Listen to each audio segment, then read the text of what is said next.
of the island.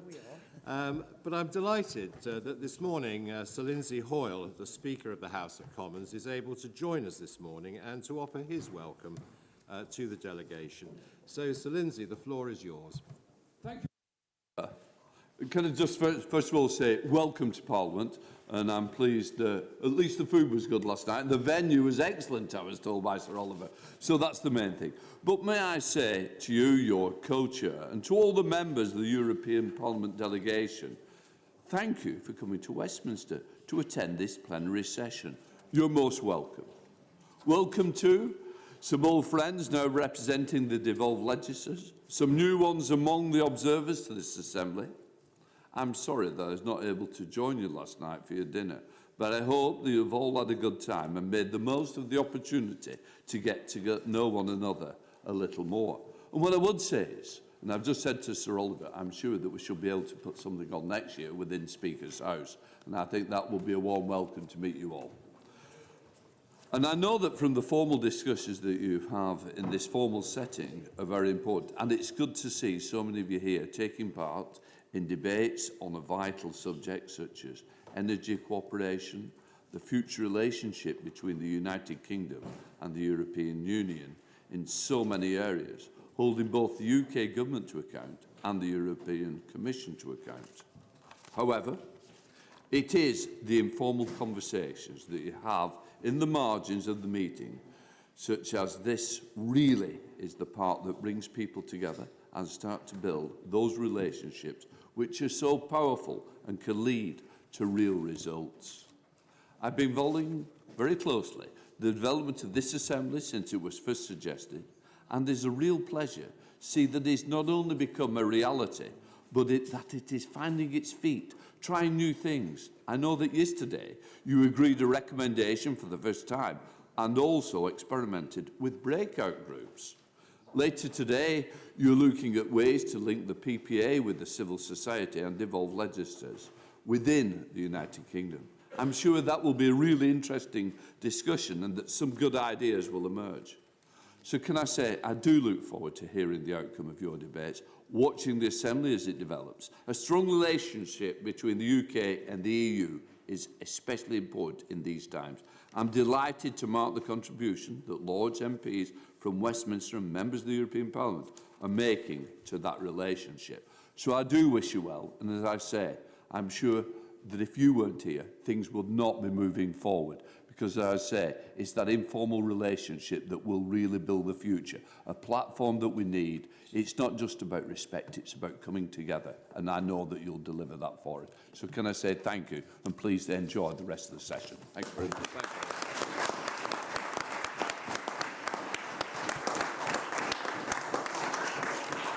Well, thank you very much, Mr. Speaker, for your kind words, good wishes, and for the support you've given us in laying on this particular plenary. To get room 14 for 2 days does take the Speaker's heft, and so we're very grateful to you for that. So thank you very much.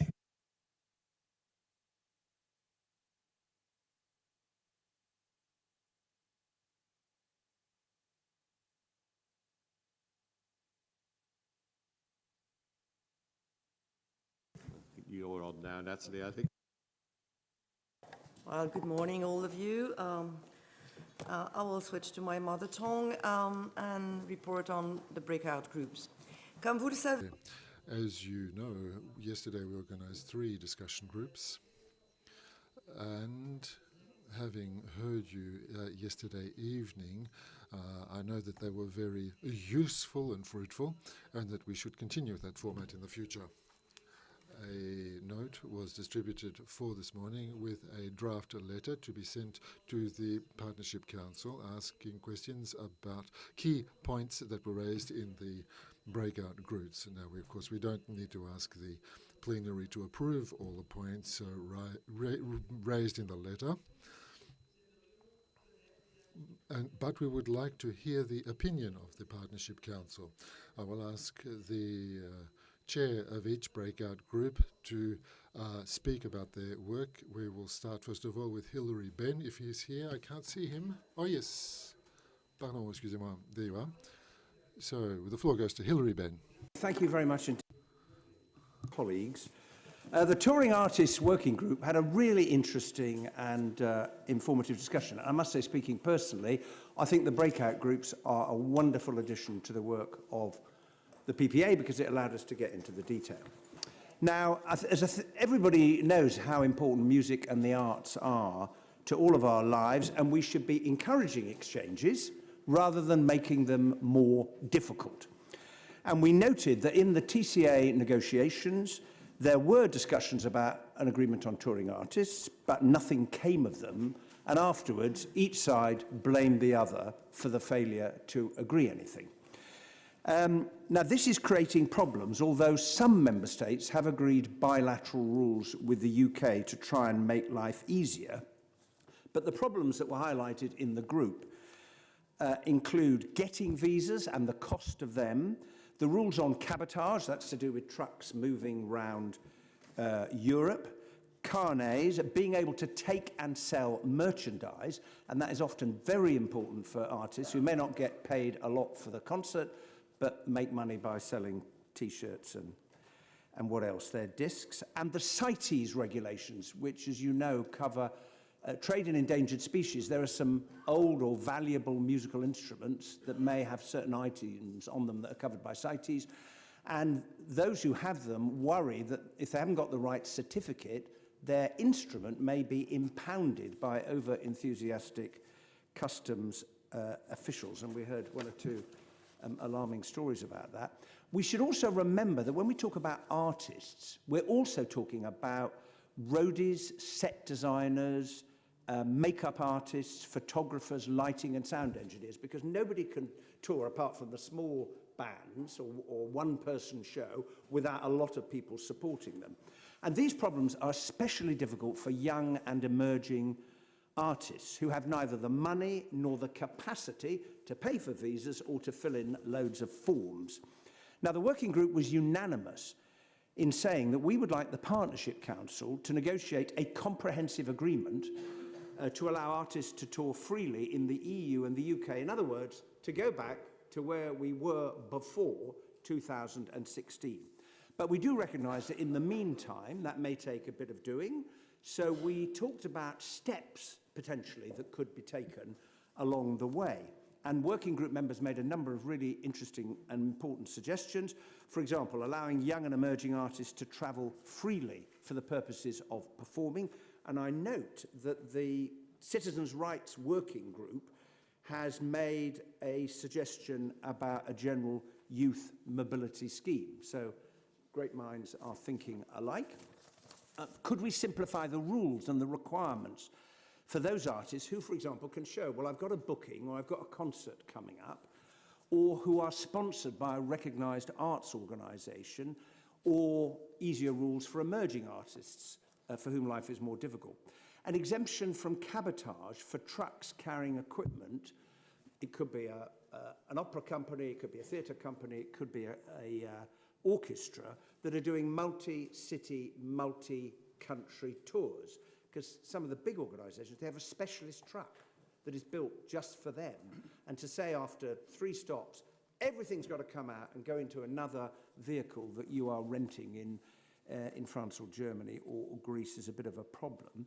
Now, there are lots of issues to do with definitions and complexities and immigration rules and so on. But we would like to make 2 recommendations to the Assembly. The first is that we should consult the specialist committees in the UK Parliament and the European Parliament who have looked at this to get their views. And secondly, that a recommendation, a draft recommendation, is put together by the Secretariat so we can consider it at the next meeting of the Assembly next year, in May, whenever it is. So if it is agreed, it can then be passed to the Partnership Council and we can say, here's the problem, over to you to find a solution. Thank you very much.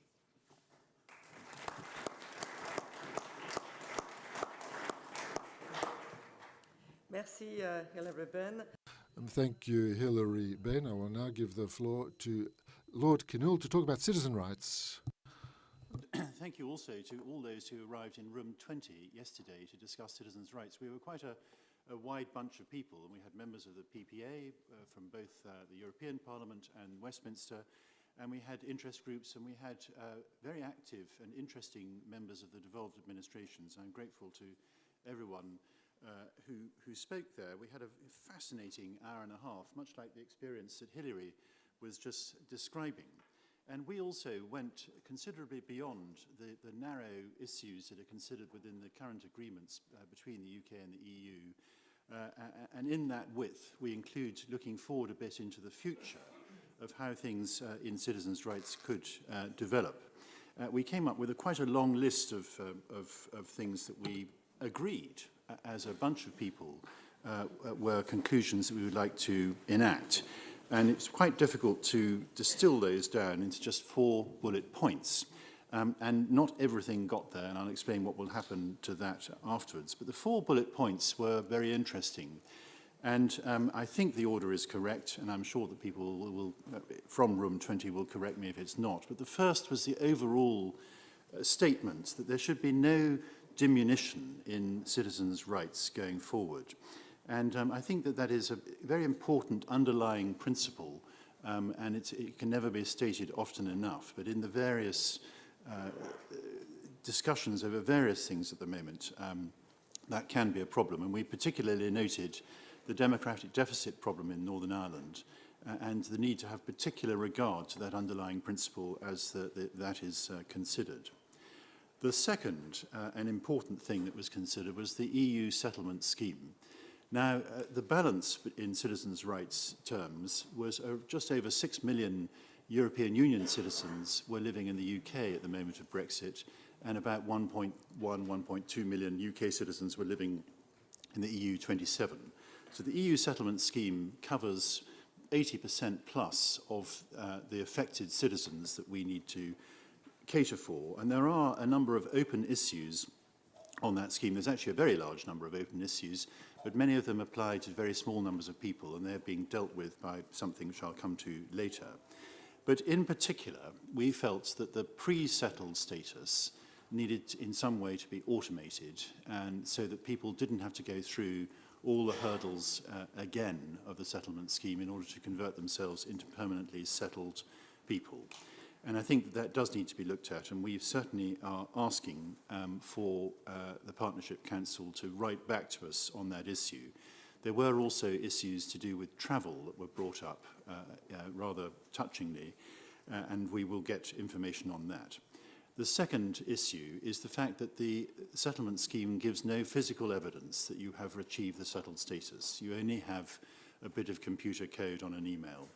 And we still feel that the inability to turn that into physical evidence is a weakness, and is a weakness that will come back and bite and bite and bite. And so we're asking for the Partnership Council to consider that again. The third of the 4 points concerned the Independent Monitoring Authority and similar things. This is actually a quiet success. I certainly, my committee and I were a bit worried that it would be a bit toothless, but it's turned out to be a terrier. And it does have a long list, laundry list of things that it's following up on, including taking the UK government to court. And so we wanted to congratulate them as a part of the third bullet point. And also as part of that, there is no equivalent thing for UK citizens in Europe. And there was a sort of quasi-equivalent thing in an entity called British in Europe, which sought to be an advocate for the various people affected. And there are still around about 20 to 30,000 UK citizens that have problems associated with that. And we felt that the Partnership Council should look again at that and see whether it is possible to cause British in Europe or something similar to come back into being so that it can be an advocate for those people in the same way that the IMA is an advocate for 6 million people in this country. The final bullet point is a bit of a potpourri. And the first issue was an issue of deep unfairness that was raised by my fellow Deputy Chairman, Svetlana Penkova, to do with the fact that if you apply for a work visa and you come from 5 of the EU 27 countries, you pay a different amount of money to people from the other 22, and that does seem to be jolly odd. Secondly, there was the issue of youth. And we did spend quite a bit of time throughout the hour and a half discussing youth, and it was our view that in citizens' rights terms, that there should be a special deal for the young of our societies, that they should be able to go to other countries for a defined period of time to do some light work, to do things in much the same way as in fact the UK has arrangements with Australia and New Zealand. But that is a European culture, and that will help bind that culture together, we felt, in the future. And we saw great potential benefits accruing from that. And that's why it was actually very encouraging to hear that in room 21, exactly the same conversation was going on with Hillary. And I think that here, if the same bell rings twice, it is a call to action. There were, as I said, one or two things that didn't make it onto the list of our 4 bullet points, and they are on my list here, and I faithfully say to those that were in room 20 rather, that I will take them up with the Bureau in due course. Thank you very much.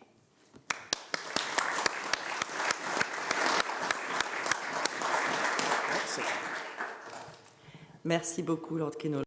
Thank you very much, Lord Kinnoll. I will now put on my other hat, that of Chair of the 3rd Working Group on Questions of Defence, in particular cyber defence. We had very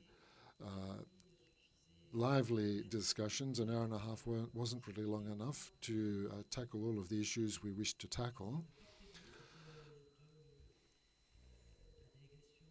The delegation of the EP and the British side and the representative of the Committee of the Regions, and I'd like to thank him for having joined us as well. We started on the basis of 2 notions. The first is that the war in Ukraine represented a major change for security in Europe, and that there would be an after Ukraine and a before Ukraine, and that Euro-UK relations should reflect that change so that we can pull together as a team to support Ukraine over the long term. Then we're at a time where the withdrawal agreement and the trade agreement, when they were negotiated, no one thought for a minute that we would have war on that scale in Europe. Foreign policy and defence have unfortunately been left in abeyance for some time now, and so we don't have a formal cooperation framework between the EU and the UK on these questions. And there were many of us who expressed our regret at that situation. Nevertheless, we did seek to look at the possibilities that the treaties leave to us or give us, and that we need on both sides to make the most of that in order to reinforce our defence partnership, and notably cyber defence, because we note also that in terms of cyber security and cyber defence, those who are attacking us and the victims of those attacks can be non-government players, or they can be governments. It can also be businesses and companies. It can be local authorities. And so we are responsible to ensure cyber defence. And we need more cooperation to be up to the task. We've thought about what can be done here and now on the basis of the treaties as signed and ratified. And we agreed to ask the Partnership Council to focus on the example of the Euro-American Council on Technology and Exchange, and to think about how it could be extended to a trilateral format which would include the UK. Now, also in a practical spirit, without forgetting the need to be ambitious in terms of security and defence in the future, but in order to be practical in the here and now, we said that the war in Ukraine has opened our eyes to what we called military mobility, the capacity to transport troops and military equipment across our continent. That has become a priority, and we're happy that the UK is now invited to join us in our efforts in the European Union to increase military mobility. And in the same spirit, along the same lines, there are other projects concerning cybersecurity, and in which we invite our partnerships to reflect on the association, if necessary, of the UK to make us stronger together. We are awaiting with great interest the observations of the Partnership Council on all of these issues, and we have spoken about broader issues as well, highlighting the fact that hybrid threats threaten critical infrastructure, which have an impact on food security, and those issues were raised by the UK, and we are in full agreement with the UK on this, and so we invite the Partnership Council to go further on these issues, and we don't exclude the possibilities of coming back to the issues of defence in a future plenary, if necessary, because there are a lot of expectations and a lot of ideas in that on that topic. Thank you very much.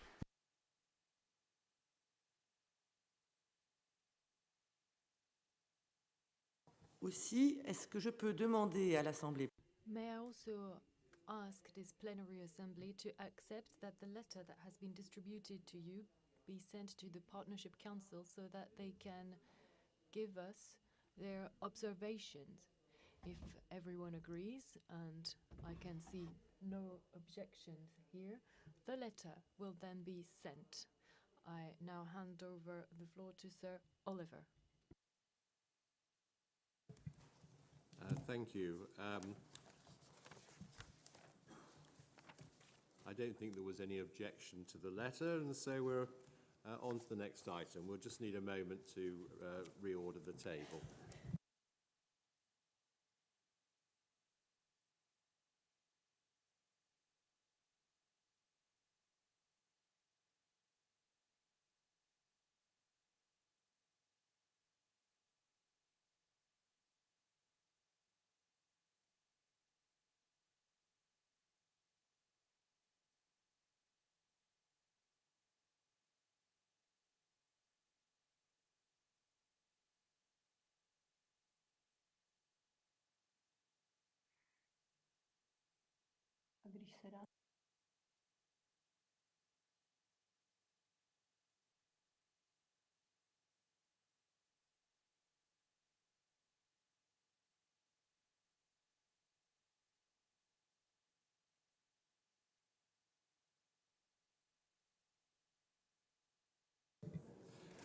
Well, we now come to our debate on the future of Europe and the relationship between the UK and the EU. We have three guest speakers. Lord Hill of Orsford, Jonathan Hill, who was a British EU Commissioner. And then we have the Deputy Minister of the Czech Presidency, Harek Havdra, who will be coming remotely, and we hope that the technology will work. And then, of course, the EU Ambassador to the UK, João Valdemeda, who's close to the end of his term. And, of course, it'll be very interesting to hear his reflections on how it's been and how it's going. But I think I saw the headline in one of the newspapers today was with President Macron and Rishi Sunak, from foe to bro. Which may be encouraging.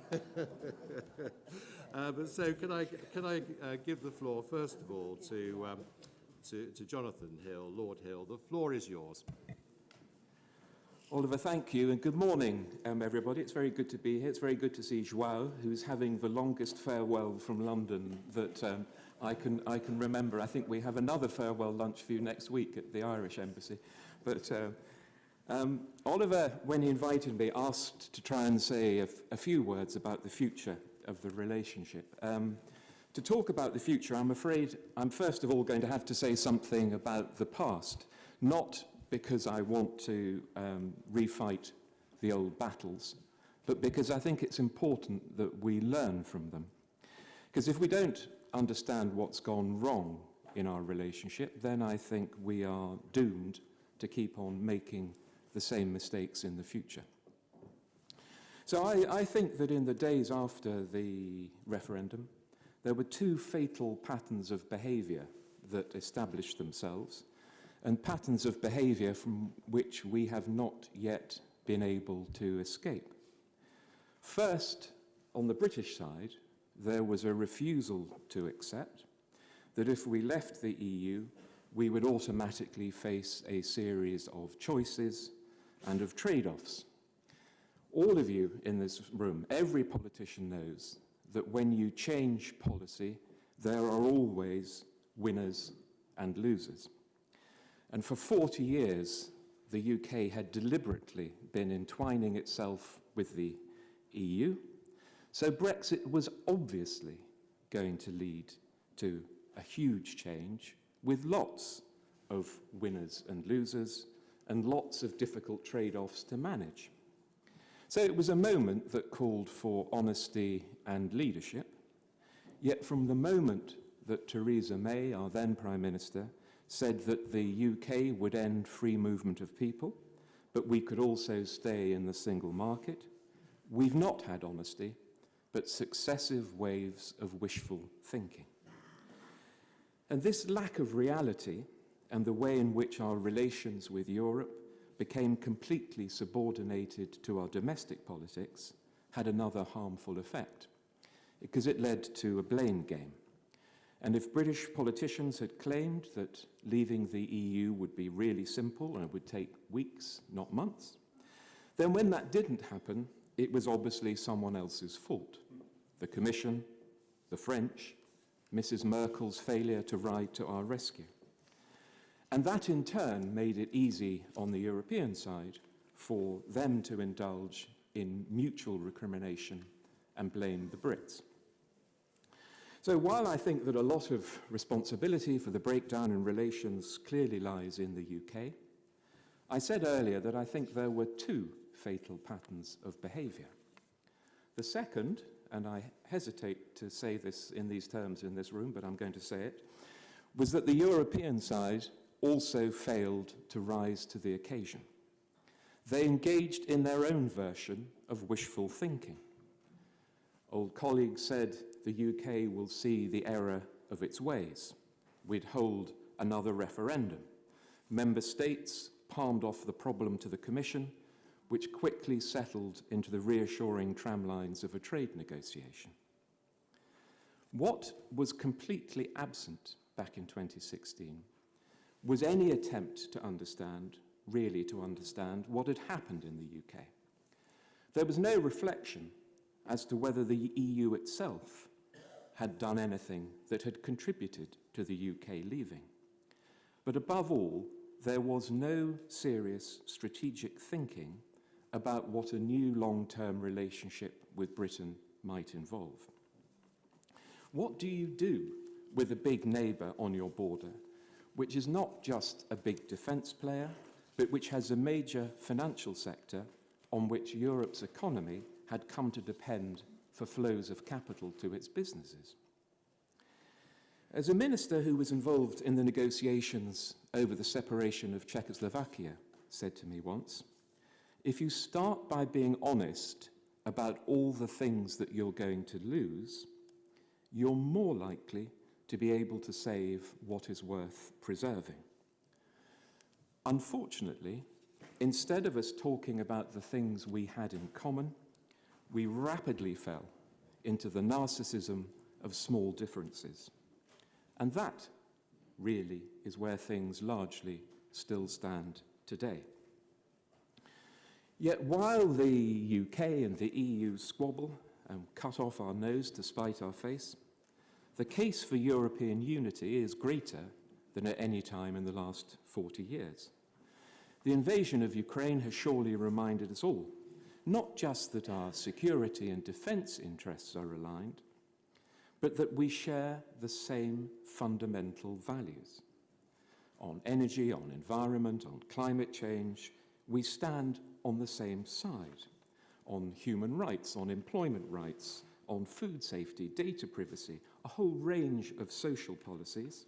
We might have different emphases and different points of detail, but there is much more that unites us than divides us. So in a polarizing world, with China and the USA pitted against each other, when we face more challenges than for many years, now, it seems to me, is a good time for us to try to overcome that narcissism of small differences. So if we all accept that there is both an opportunity and a need for the UK and the EU to draw closer together, what steps might we take to try to find a better way forward? I think, first of all, we need to be realistic about where we might end up so that we can frame the conversation properly. Last week, I met an old MEP friend who greeted me with the following words. "This time, when you ask to rejoin, we're going to make you drive on the right and use round pin plugs." Now, he was joking, at least I think he was joking. But he accidentally made an important point. Because if we set things up in terms of the UK rejoining the EU, we'll doom ourselves to carry on repeating the same circular conversation. First, most obviously, because it's not going to happen. But also, if we end up with a binary choice of that nature, it will guarantee that the UK will remain more distant. Much better, much more realistic, perhaps, to think more creatively and explore whether there is some kind of new arrangement that the UK could join. And here I think that President Macron's concept of a European political community is indeed very helpful. Indeed, I think his thinking was already moving in that direction when the UK was still in the EU. Going all the way back to the debates that we had together about enlargement and the euro, I think that the EU, has needed to develop a way forward that will permit the greater degree of integration that it requires, while also being able to work with other countries in the region that will never want to integrate as fully. Forgotten, along with the rest of David Cameron's pre-referendum renegotiation, was agreement that the commitment to ever closer union could be dropped from the treaties. At that time, it was dismissed by the Brexiteers as being a meaningless concession. But it seemed to me to offer some scaffolding on which countries which were not in the euro or the geographical centre of Europe could build. It held out the prospect of a more flexible future in which the majority could integrate further and faster, while countries around the periphery could proceed at a different pace towards a different destination. Now, that's a model that, in my view, the EU could develop not just for the UK, but possibly for Switzerland, maybe for Turkey, if we had a friendlier government there, and possibly for some of the countries now lining up to join on your eastern flank. The second thing I think that we can all start to do, and this body is a good example of it, we need to start the process of rebuilding trust by talking to each other and finding projects that we might be able to work on together. One of the things that struck me most over the last 6 years is the way that all the informal relationships and friendships that there used to be have withered up and started to fall away. All the ministerial visits to London from the capitals of Europe have pretty much dried up. When I was a commissioner, my colleagues beat a path to London almost every weekend. I think I can count the number of visits by commissioners to the UK in the last 6 years pretty much on the fingers of two hands. So understanding as a result has reduced, ignorance and prejudice has increased. So I think we all need to make more of an effort to keep channels open, to talk to each other, to understand what is really happening, rather than seeing what we want to see and hearing what we want to hear. And my advice to my British friends here is start talking to our European friends now because you want to talk to them, not later when you're in office because you feel you have to talk to them. The final point that I just wanted to touch on is about timing. So if you accept the argument that there is a bigger global picture that requires us to find better ways of cooperating together, when might we expect to see the start of a rapprochement? The immediate issue before us is obviously the Northern Ireland Protocol, and we have a new government which will have to decide how it wants to approach things, whether it's going to escalate or to de-escalate. With all the other problems that the new Prime Minister faces, does he have the political bandwidth to break out of the cycle of behaviour of the last 6 years? I'm not sure. But it does feel to me as though his approach does finally mark a change from the last 3 or 4 years. Does the leader of the Labour Party have the political bandwidth to start moving? Currently, I doubt that too. But I do think that after a general election in 2024, that the political space in the UK to move to a new, more grown-up relationship could actually open up quite quickly. So really, Oliver, my message today is to say that we need to use the time between now and then to prepare for that opportunity. Most importantly, we need to avoid making things worse. Then we need to do some serious thinking about the nature of a new arrangement where the UK and other countries could feel comfortable for the long term. We need to identify some projects, maybe in energy, maybe in research, where we could demonstrate that we can work constructively together. And we need to use the time to get to know each other again, to change the language we use, to overcome this narcissism of small differences, to remind ourselves that with all the problems that Europe faces, the EU-UK relationship is one problem that with imagination, flexibility and leadership, we should be able to overcome. Thank you.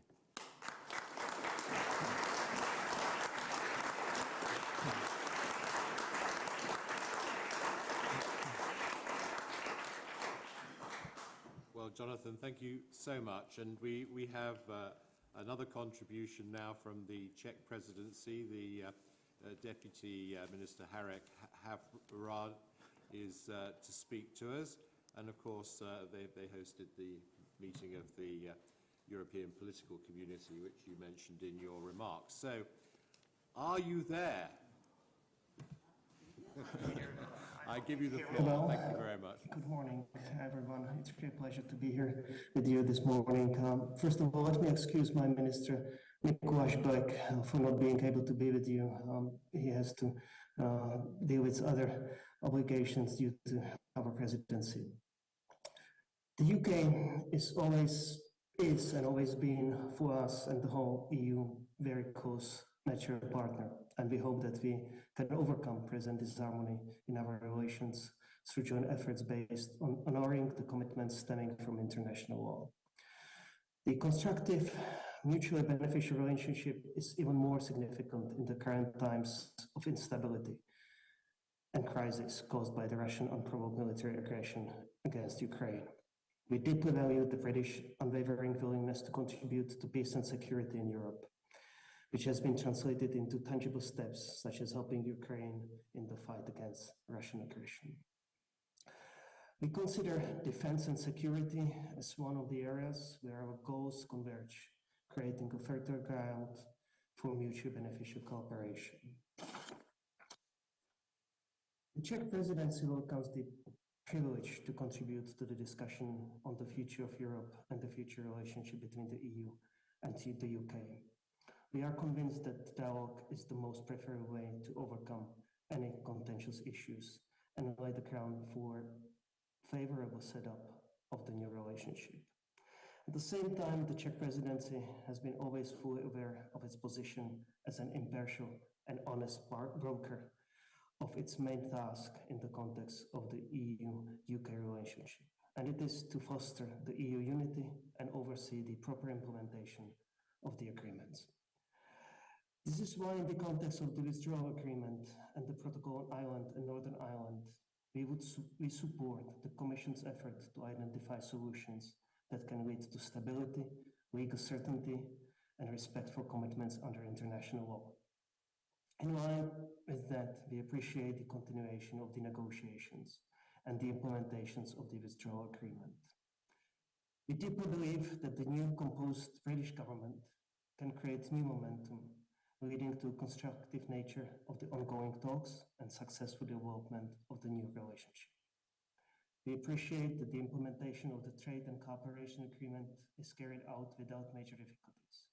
In the past weeks, the meetings of Trade and other specialized committees were held mostly to assess the state of play of cooperation and exchange information. We welcome the approval of the Memorandum of Understanding on offshore renewable energy cooperation with the United Kingdom. And we hope that the negotiations on the agreement in respect of Gibraltar can be concluding in the near future. I'm convinced that during the negotiations, the UK and the EU should strive for deepening and extending cooperation, while ensuring that compliance with international agreements that both treaty parties have been bound by. The withdrawal agreement and the accompanying protocol on Ireland and Northern Ireland, as well as the Trade and Cooperation Agreement, form the very basis of the mutual relationship, and resolving the concerns pertaining to their observance can open new paths for cooperation in other areas. The EU wishes to have a positive and stable relationship and stable partnership with the UK based on this mutual trust and both agreements. EU and its member states, including the Czech Republic, observe the the ongoing legislative procedure regarding the Northern Ireland Protocol Bill. Our common goal, which is also honored by the protocol, is the protection of citizens and their enterprises on the British Island. We share the view, of the Irish Island. We share the view of the European Commission that the potential of the flexibilities presented in the October 2021 and updated in June 2022 has not been fully explored yet. We believe that the flexibilities can reconcile the concerns of our British counterparts and lead to a satisfactory final outcome of the negotiations.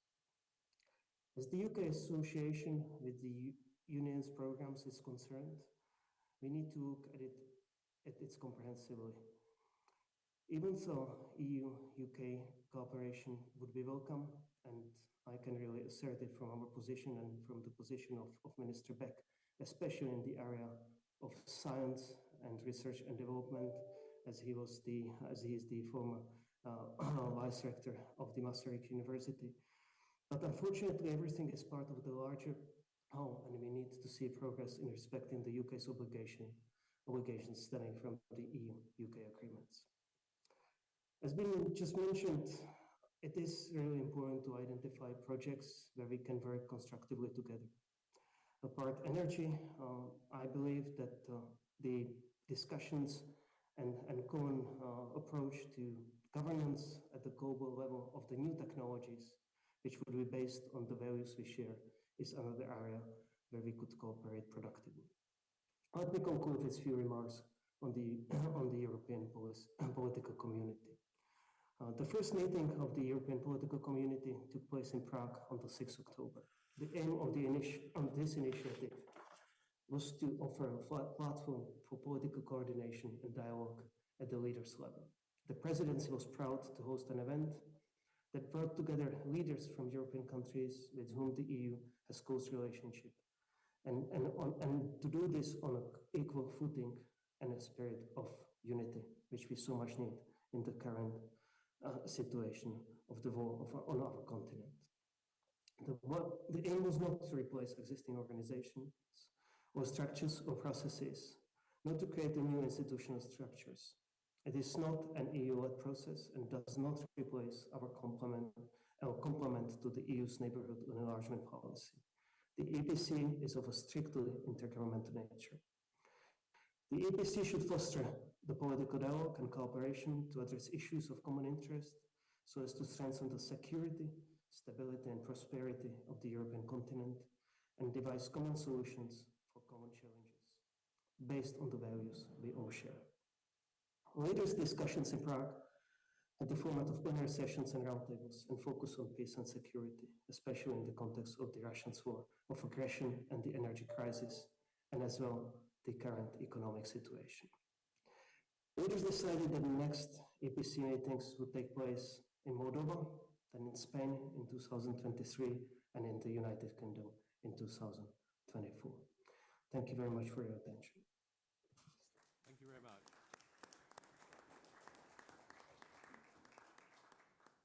We're now very lucky that Mr. João D'Almeida, our ambassador here, or the EU ambassador to the UK, has kindly said that he'd make a few reflections on this subject. And of course, who better, because you've lived through an interesting period in your time as ambassador. You've got to know us very well, and I'm sure we're all very interested to hear what your thoughts are. Thank you very much, Chair, Madam Chair as well, dear friends. I want to propose a deal. I had a two-page written speech that headquarters had asked me to read. So if you agree and you promise that you won't tell headquarters that I did not read the speech, I'll make some more personal remarks at the end of my stay. In any case, I retire in January, so the risk is limited that anything happens to my career at this point in time. So first of all, how glad I am that I'm called upon to talk about the future in the last week of my term of office here. That means that my conviction that there is life after Brexit is a real one. And that's my first point. There is life after Brexit. I'm an optimist. Otherwise, I would not have taken this job in the first place.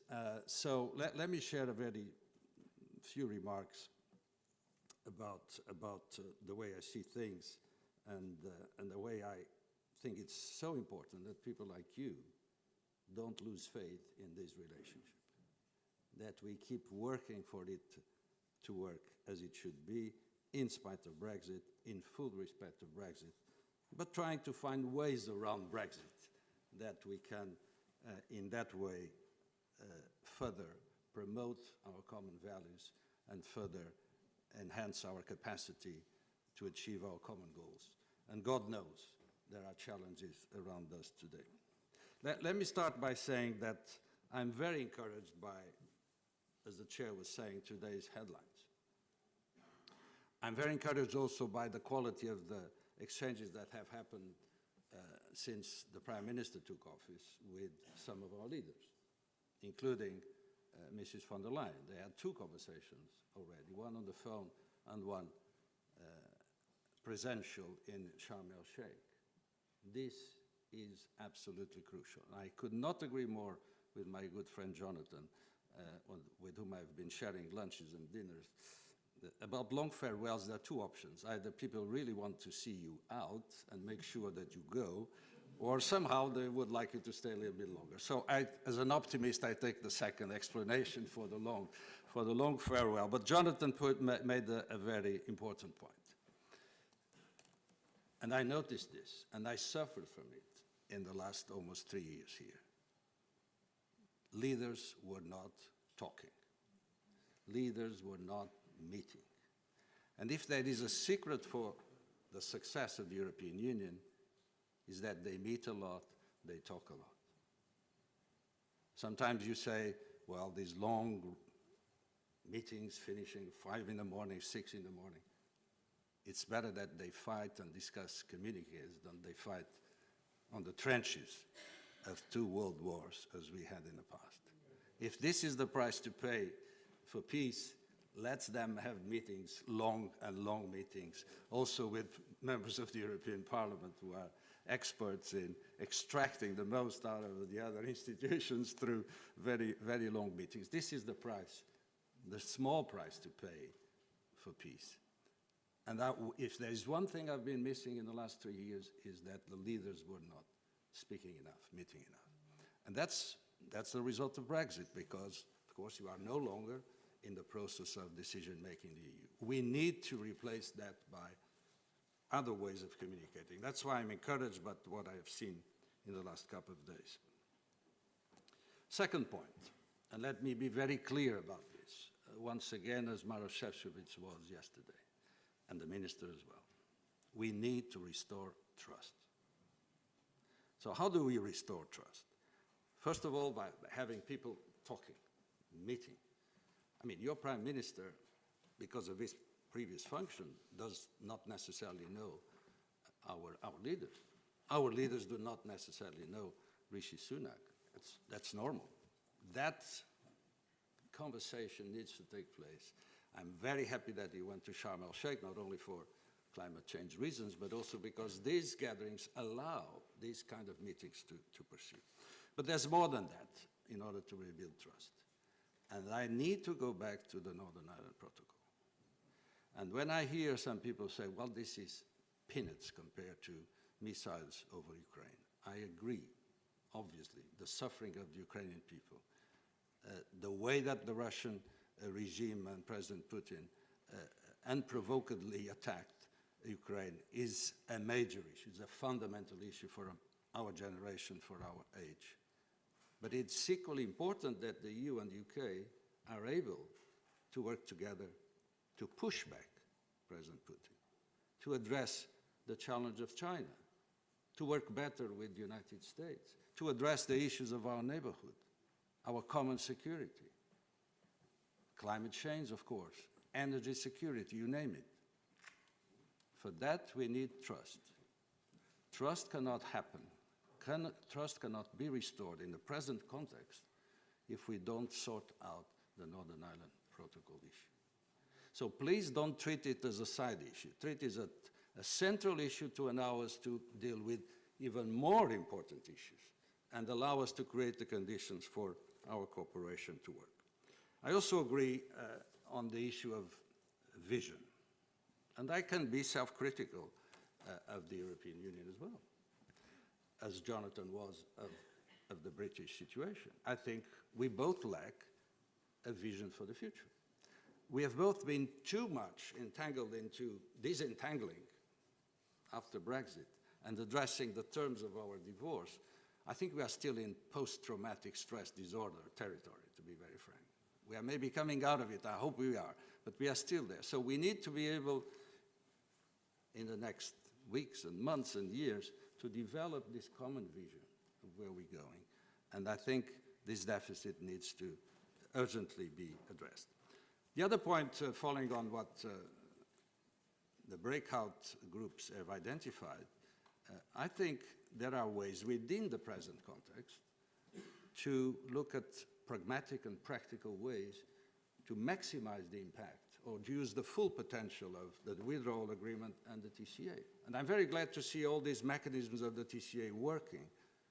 Again, as was said yesterday, we need to encourage them to find solutions. Some of the problems we have today, let's be frank, around the protocol could have been solved if the issue was less polarized, less politicized, if we had allowed the mechanisms, the bureaucrats, the diplomats, but also, more seriously, the parliamentarians, to look at things and try to find solutions. Let's go back to, there was a lot of talk here in the UK about the dullness dividend. Let's bring some dullness into this relationship as well. Let's make it a little bit more boring. So I had all the excitement. I hope my successor will be very bored. That would mean that things are working in a better way. So in a nutshell, and sorry for being so blunt, but of course I'm reading a speech, as you may have noticed. I think if we move on the protocol, and I'm encouraged by what I've seen in the last few weeks, although, let me be very frank with you, the melody has changed. The words of the song have not that much changed yet. So let's all of us try to send the right message, and I see my good friend Jeffrey Donaldson coming in. Let's try to make sure that on the protocol we can move forward. in a pragmatic way, in a way that respects the different sensitivities. We are committed to that. I have no reasons not to believe that the government is not committed to that as well, but we need to make a final effort there. So let's move on. Let's move on the protocol. Let's find a basis for a compromise. Let's use the time that I think we are about to gain by the decisions that will be announced this week, most likely, regarding elections in Northern Ireland. Let's use the time we can gain to move forward there. Let's allow our leaders and encourage our leaders to talk more, to meet more, to restore trust among them. Let's make TCA work in a concrete way. On foreign policy, we unfortunately don't have a framework for reasons that we know, but we are working well supporting Ukraine and sanctioning Russia. Let's be inspired by what we have done since this unlawful and unprovoked invasion, and less by what we have not done in other areas in the last 3 years.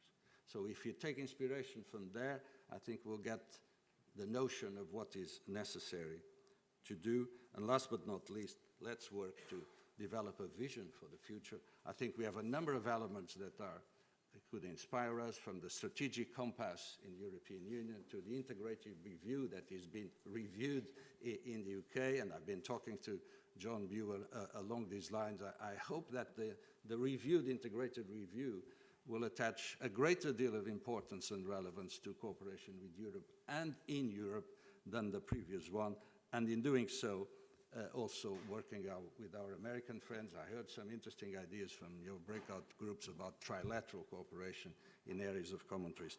So, having read my speech, I want just to add a very personal remark to thank you all for the kind words of yesterday and your applause. Thank you for the excellent cooperation so far, not only with members of the European Parliament, members of the two houses of Parliament here, but also, and I see them represented here, the local assemblies in Northern Ireland, Wales and Scotland. My visits there were a highlight of my term in office. You made my life interesting, sometimes hectic, sometimes terrible, but never boring. Thank you very much.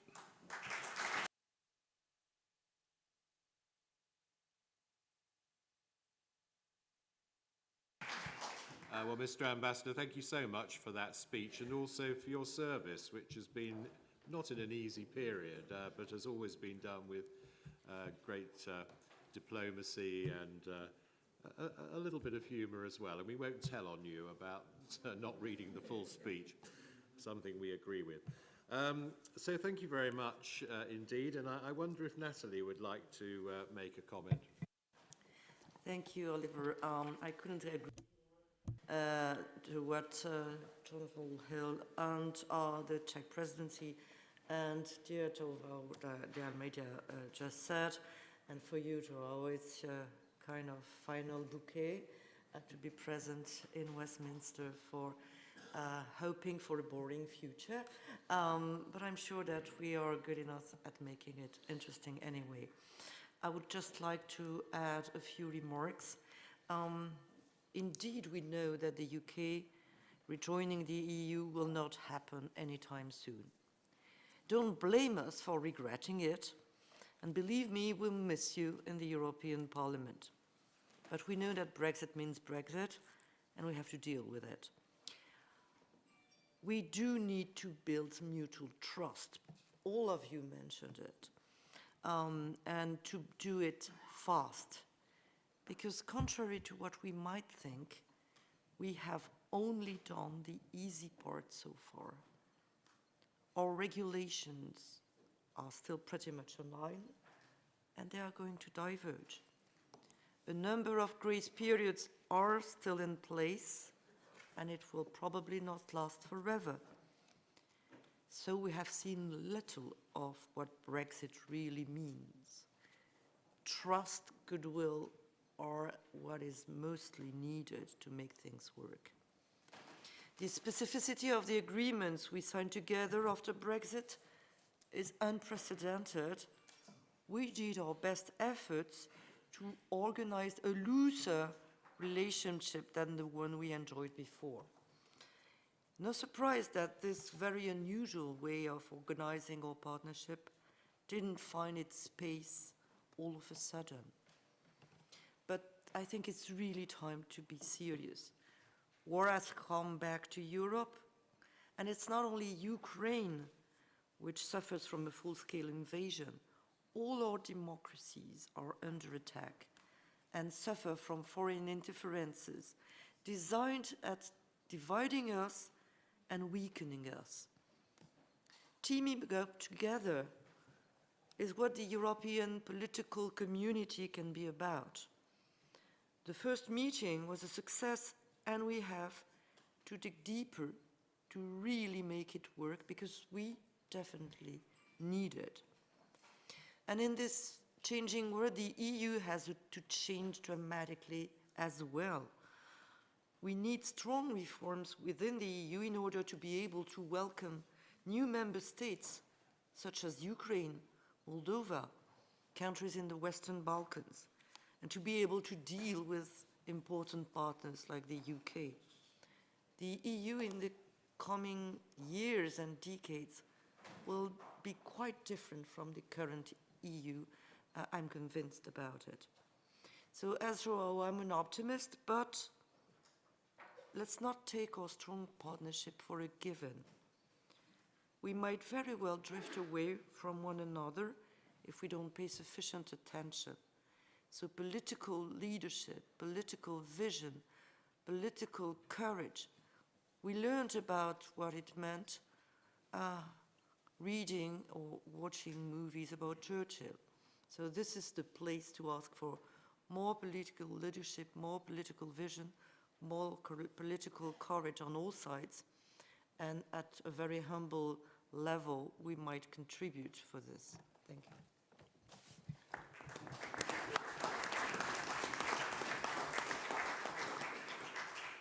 Well, thank you very much, Natalie. We have quite a number of speakers, and our time is limited. So I'll start with 2 minutes each, but or up to 2 minutes each. But after time, I will have to reduce it to 1 minute, I think.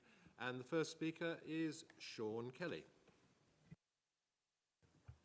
Thank you very much, and thanks to the speakers. Again, very interesting points made. I will start with Lord Hill, who used two very interesting phrases. One, he mentioned about the blame game, and then he mentioned about a more grown-up relationship. I agree completely with him. The time for the blame game is over, and the time for a more grown-up relationship is now. And I'm very encouraged, actually, by this assembly, because both in Brussels and here, we've had very good discussions and a full attendance on both days, which shows a willingness to deal with the issues. The Ambassador Almeida made a very important point, re-echoing what Vice President Šefčovič made yesterday. We do need to deal with the big issue of the Northern Ireland Protocol quickly. If we got that out of the way and got the Northern Ireland Assembly up and running, then I think we could move to dealing with other issues which are important. Now, former MEPs from the United Kingdom will know that when a proposal comes from the Commission to the European Parliament, some of our work, initially in particular, is dealing with the unintended consequences of the proposed legislation. Now, we have to do the same, I think, in relation to the TCA and the withdrawal agreement. But maybe it's not unintended consequences, I would say unnecessary consequences. And that is where the grown-up relationship and the maturity is so necessary. And indeed, in our breakout groups yesterday, we were able to discuss and put forward proposals in relation to dealing with that. Hilary Benn gave a very good summary of our discussions in relation to touring artists. You'd have to ask yourself, is it necessary to make life more difficult for touring artists? Can we reduce the difficulties? Of course we can. So all those areas, citizens' rights, etc., we can move to dealing with all those, particularly at assembly level here. And I think that is where we will show the grown-up relationship, the maturity. Because when you look at it, we have the terrorist state of Russia in the east, You have, unfortunately, great volatility in the United States, where probably for the first time ever, a change of president can lead to a massive change in policy, especially foreign policy. So my final point is, and the question to Lord Hill is, once we get these difficulties out of the way and the protocol, etc., sorted and we get back to trust, how close a relationship can you envisage, and maybe the ambassador could answer the same, for the EU and the UK at a level below full membership? For instance, Ireland and the UK, we have the common travel area. We had it when we were in the European Union, we still have it. Something in that way, because the most reliable democracies in the world are the UK and the EU. We have to work together. Thank you very much. Thank you very much, Sean. And our next speaker is Hilary Benn. Oliver, thank you very much indeed. Yesterday we zoomed in on the Northern Ireland Protocol. Today we're zooming out to discuss the future of our relationship. And I agree, Shah, with you completely. Until the protocol's solved, there won't be any trust. And if there isn't trust, we cannot build a new future together. So it's got to be dealt with. However, when the history of this century comes to be written, I doubt that it will spend a lot of time on the difference between a green lane and an express lane. It will be focusing on what we did as Europe to respond. And when I say Europe, I mean including the UK, Brexit notwithstanding. We are part of Europe to address the great challenges that we face. And we've heard them. We've got a burning, drowning planet. We've got bombs falling on Kiev. And we've got people who want to undermine democracy by refusing to accept the results of elections. And this is a huge challenge for the values that we share in common. Now, I thought, Jonathan, you were absolutely spot on when you said we can't go back, we have to build something new for the future. But that is only going to happen when both sides get rid of the mindset and the thinking of the last 6 years. Both sides have got to do that. When both sides are able to have an adult conversation about how we respect the sovereignty of one another. Because you can end up saying, no, no, you must accept all of my rules. And the other side said, no, no, no, no, you've got to abide by my rules.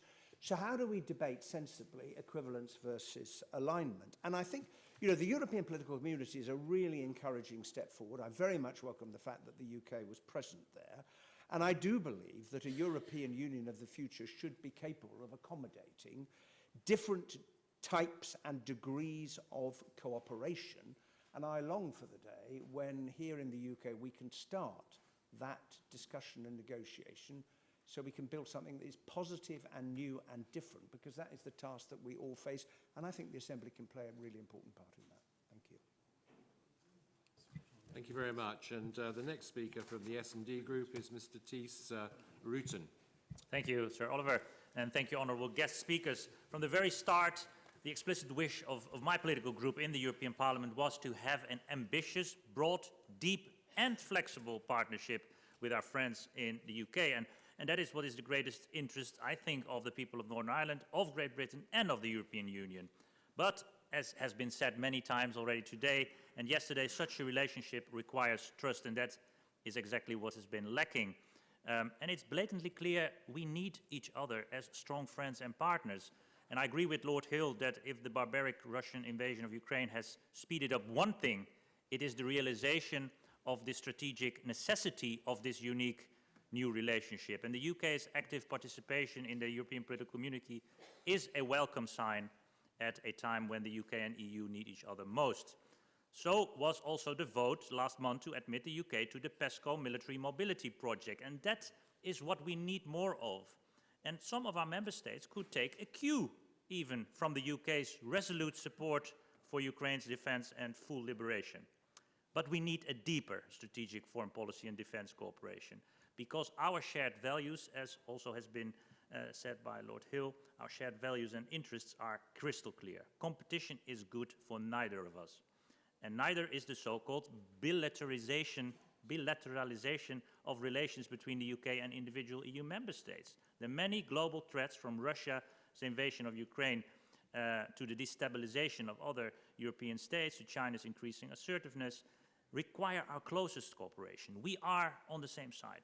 And so I continue to hold out hope for a foreign policy agreement between EU and UK, as foreseen in the political declaration, and if not under the present Tory government, then under the coming Labour-led government. Pending that agreement, I urge the current UK government to prioritise cooperation with the EU over competition, restore trust, rebuild our friendship, and deliver on shared agreements. Thanks. Thank you. I don't think the Conservatives would necessarily agree with that, but our next speaker is Lord Kirkhope. Yes, I'll be very brief indeed this morning. Three things. First of all, the EU developed that framework for partnerships with non-EU members, the Framework Participation Agreement. So far, the UK has chosen not to sign it, and I think that we ought to negotiate and sign that. Secondly, on the TCA, the review that is due 2024 to 5, I would like to see that now being prepared and an ambitious programme for it, rather than it simply being some form of rubber stamp at that point. And my third point is the summit-level meetings. Those regular meetings must, I think, now be introduced. As Lord Hill says, the lack of our own participation at officer level and in discussions is very worrying, it seems to me. And the Swedish presidency that starts on the 1st of January next year, as you probably know, had tentative but unpublished plans to hold an EU-UK summit during its 6-month term. We've changed our Prime Minister again. The Swedish government has changed. But let me urge those two parties to get together and have that summit during the next 6 months at the beginning of the Swedish term. Thank you. Thank you very much. The next speaker would be from the Greens, ALE, Ms. Gwendolyn Delbos Caulfield. Yes. There will be no future for EU-UK if the Northern Ireland situation is not foreseen and challenged. Let's be honest, we could, in a very cynical way, sacrifice the people of Northern Ireland. Executive powers have been known to do that, so I'm quite sure we could do it, but then the loss of our future relationship would be indeed the situation of these people. And I'm very concerned about this. And it has been expressed here already a number of times. I mean, and EU has been a guarantee for peace in Northern Ireland. EU should not resign from that job.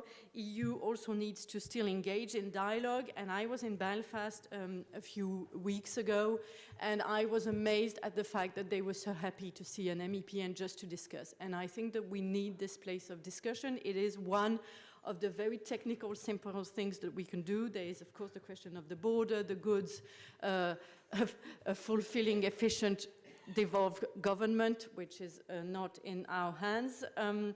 But we also need this place of discussion. We need citizens, business, and civil society to be able to engage directly with EU officials. I know UK didn't want an official place in Belfast.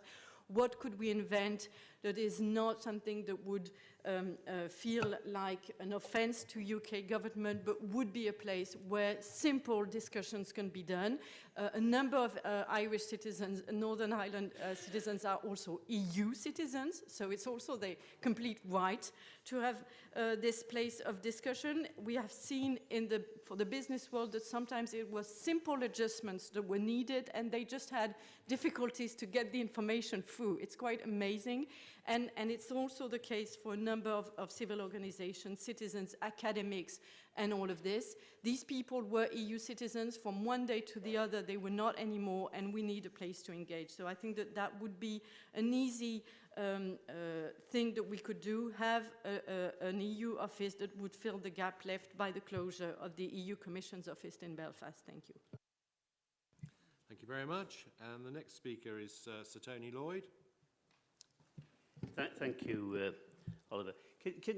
Let me return, if I may, to this question of trust, because one of the things that has been obvious, and the ambassador's remarks I think were very helpful for us to listen to, but here in Great Britain and Northern Ireland, there's no doubt that the role of the EU has been used by politicians of all sides as the whipping boy in the political debate. We need to reflect on how we avoid that. But the plea, I think, conversely, is also for Brussels to recognise that there have been occasions when that's been made easier by the rhetoric that's come in the other direction. Because Hilary Benn's absolutely right. We can't have trust until the protocol is resolved, but I don't think we can solve the protocol until we begin to establish that climate of trust that allows politicians on all sides to believe that there is a mutually beneficial answer rather than benefit by seeking, Lord Hill's words, the narcissism of small differences. But, you know, when we look at the challenges that we face immediately around energy, immediately around Ukraine, it is obvious that whilst the situation in Northern Ireland is not small, it really does matter. But nevertheless, in the big scheme of things, we have enormous challenges that we face. Actually, in the end, COP27 taking place in Egypt is what we ought to be talking about, because really the future of this planet is probably more important than many of the narcissisms and small differences that we can all examine. So rebuilding that climate of trust, I hope does start with this conversation here, but it is something we do need to remind our political leaders, because in the end, political leadership is about finding solutions and not simply a rhetoric of difference. Thank you very much. After Lord, we've got Geert Bourgeois next, and then Lord Knoll, and then after that we'll go down to 1 minute, I'm afraid. So the next speaker, Geert Bourgeois from the ECR Group. Thank you, Chair. Thank you. Well, dear colleagues, after our 2 days meetings, I'm more than ever convinced that we are friends, that we are allies, old allies, new allies, and that we want new partnerships, new cooperation, post-Brexit, compatible with the Brexit. So the first hurdle we have to take is to solve the problem of the Northern Ireland Protocol. We really need a negotiated agreement. This is a condition sine qua non to further cooperation. We need trust, as is said by different speakers. Well, let's start with it.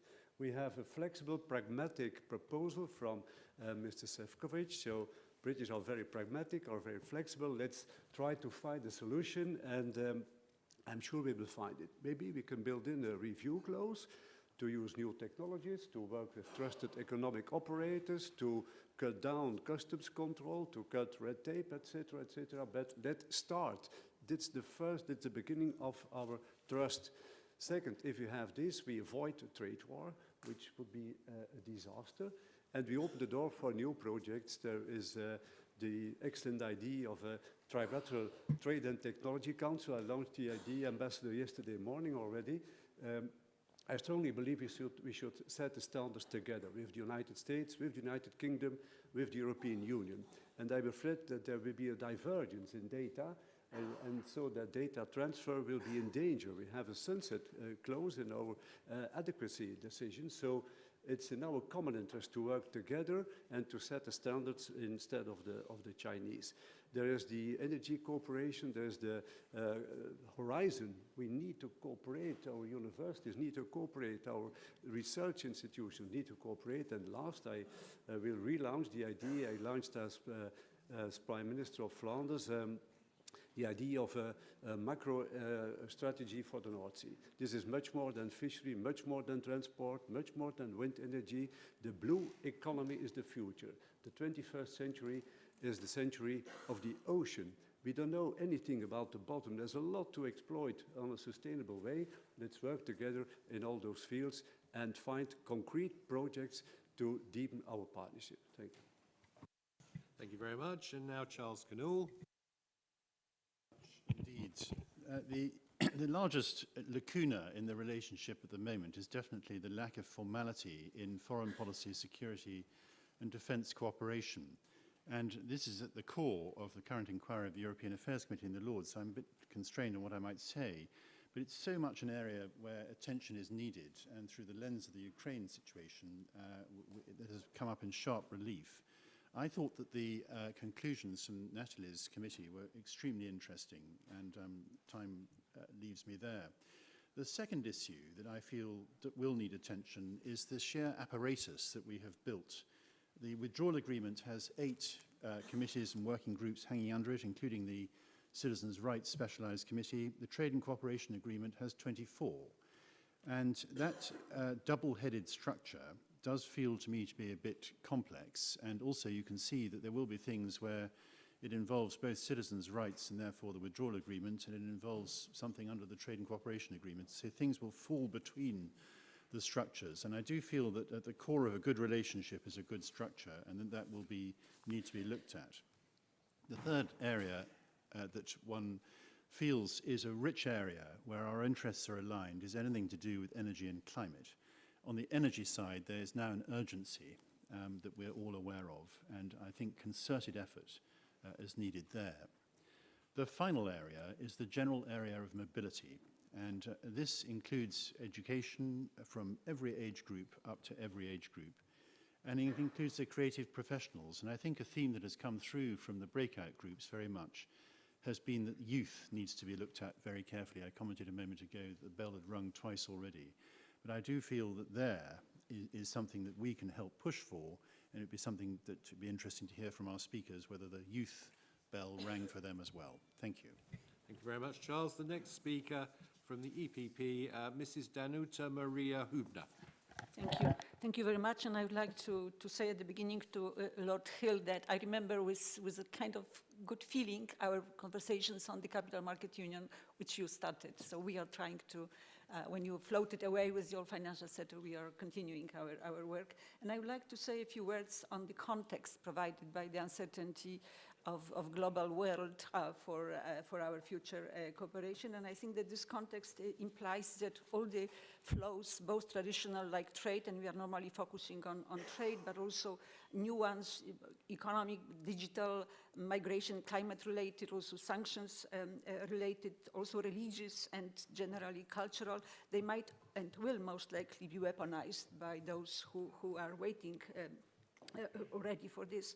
And this context also provides the need to offer, I think, to stakeholders, and I think here of both citizens and business community, a kind of modernized access to decision making. And this context implies, according to my way of understanding the world, also that emerging global order or maybe disorder might not be tailored to our taste.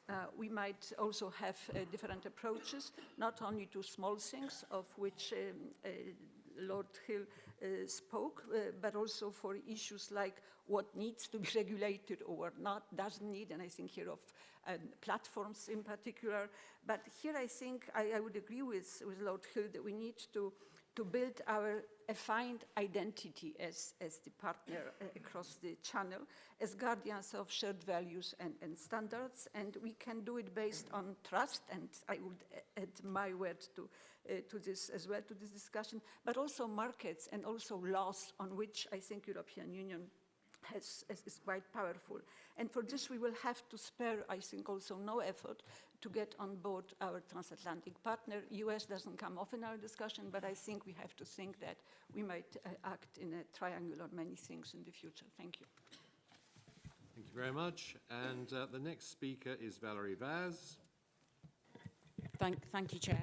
Can I start by thanking everybody who's been associated with putting together today and the previous sessions that we've had.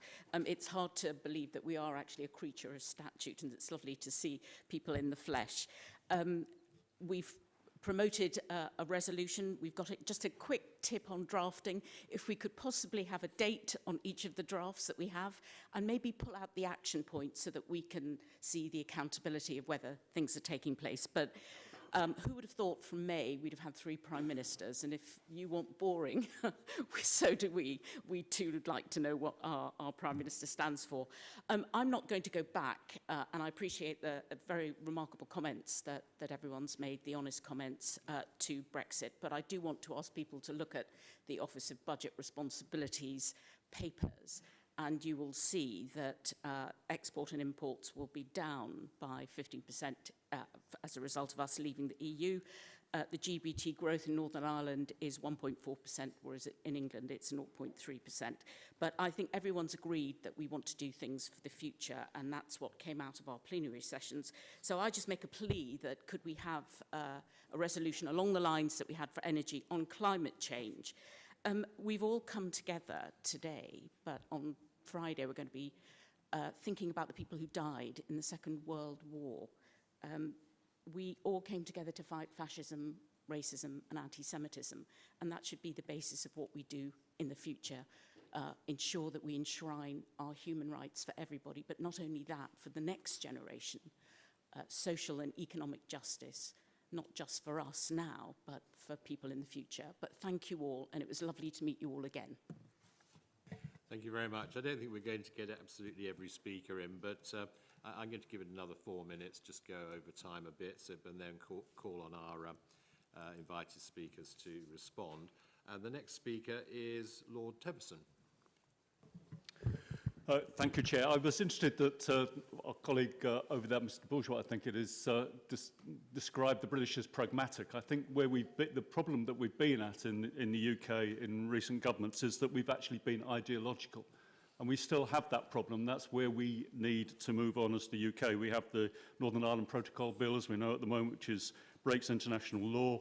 We have legislation going through Parliament that is to remove, with a sunset clause, all EU legislation. We might well want to change a lot of that, but the challenges it actually gives us as legislators is probably not meetable. We had originally the fact that we didn't recognise our ambassador, the EU ambassador, as an ambassador, although that we were bound to lose that, and yet we pursued that for some time, and we have this great move against anything to do with the European Court of Justice. It's sort of a macho view of, but we really need to move on from that, and I think that's about fear. I think in the UK we need to move on from that, and what we need to do, as many people have said before already, is that we are the democratic cornerstone of the globe, very much under pressure. President Biden today has put that message out in the midterms over in the United States.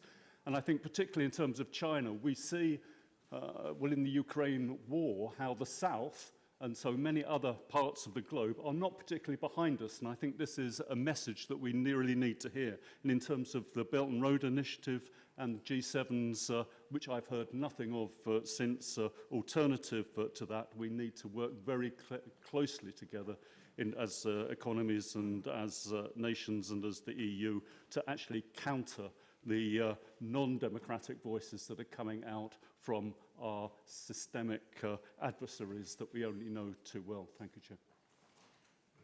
Having called two from one list, I'll now call Terry Reinke, and then it'll be Jorgen Warborn. So, Terry. Thanks a lot, Chair. And let me make one general remark. I think foreseeing what is going to happen in the future after the past month and years, I don't really feel in the position anymore to say what is possible and what is not possible. And to be honest, I think that the relationship between the EU and the UK can, in the next years, very heavily deteriorate. I wouldn't dismiss that, but I also wouldn't dismiss that it can really improve.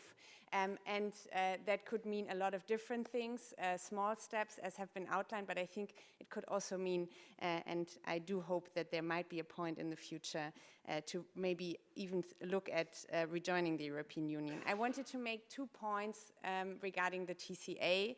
The first one is indeed about something that I think we all realized yesterday in the breakout groups. There is still a sense of incompleteness about the TCA. It was negotiated very fast, and we know that there are areas where we need more cooperation, defense being the most obvious one. But I would also say with the touring artists and with a lot of other respects, this assembly should look at where we need to work together closer and very concretely come up with proposals in these fields. And the second one, and there I wanted to echo what Natalie was saying, I think the TCA obviously was the better option than having no deal. But I think the TCA is only going to face its stress test when the EU and the UK are going to diverge stronger in terms of regulation in the future. And I think that there is going to be a difficult path for all of us, and we will also have to monitor how we can help the TCA not breaking into pieces under this stress. And I can only agree for that trust will be needed. I think also a spirit of when we agree on something together and when something works, that we also celebrate it together. Because in the past, I very often had the feeling that basically if we stick it to the other one, then we actually celebrate it and there is positive feedback from our respective public debates. But if we win on something together, then this is not seen as positively, and I would like us to change that and see also the little steps as very important steps towards a common future for the UK and the EU. Thank you very much. Thank you very much, Terry. And we've now got Jürgen Warborn, and then the last speaker will before the replies will be Baroness Bull. Thank you, Chair. I'd like to talk about trade and especially about...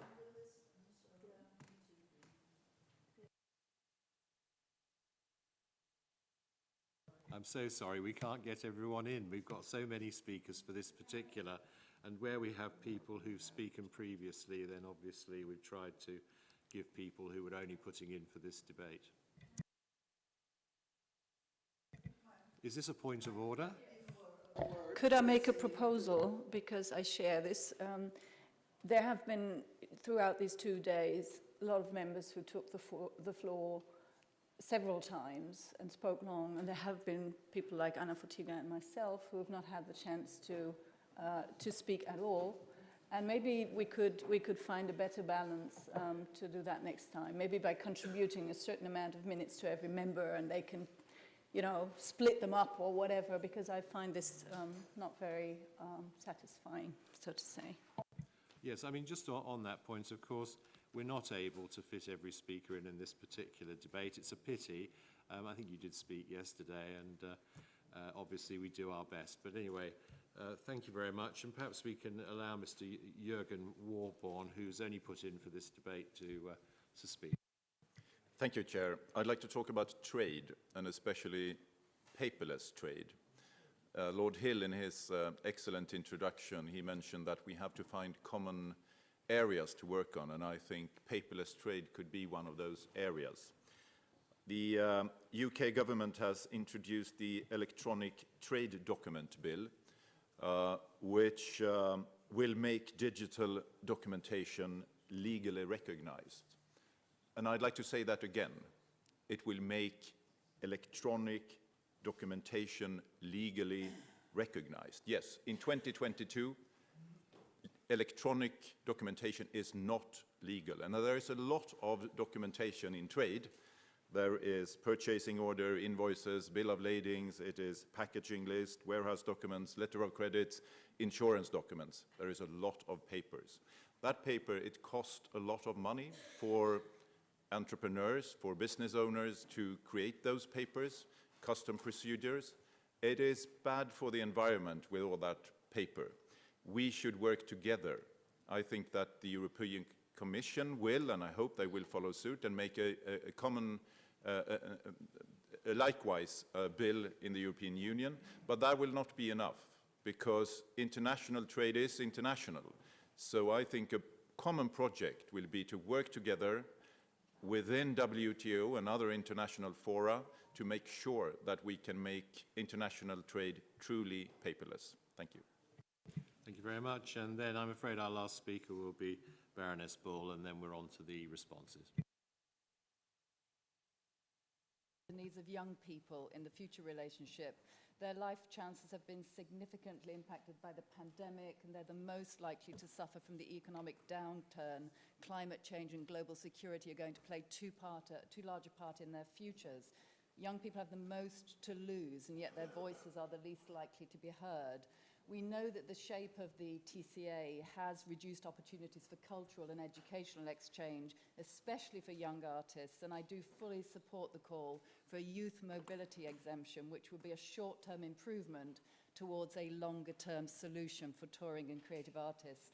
What we do now will determine how young people see the future and the value of European solidarity, so a commitment to prioritize their needs in our future relationship will be an important step towards recognizing their voice, their value, and their stake in the future. Thank you.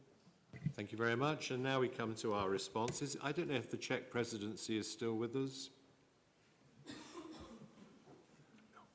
No, in which case I'll give the floor. Ambassador, I don't know, Ambassador, if you wish to have any further words at this stage? Yeah, very briefly. 2 or 3 points on how close should our relationship be in the future. Sean Kelly's question and reflected in other interventions. First of all, I think we look at this should look at this in dynamic terms. As was said before, the EU will be a different EU in a few years down the road. We've been on permanent change ourselves, so it's likely that in the next 10 years we will have a different EU, and also an EU that relates differently with its closest neighborhood. And that's where the EPC process is an interesting one, and it's not the only one.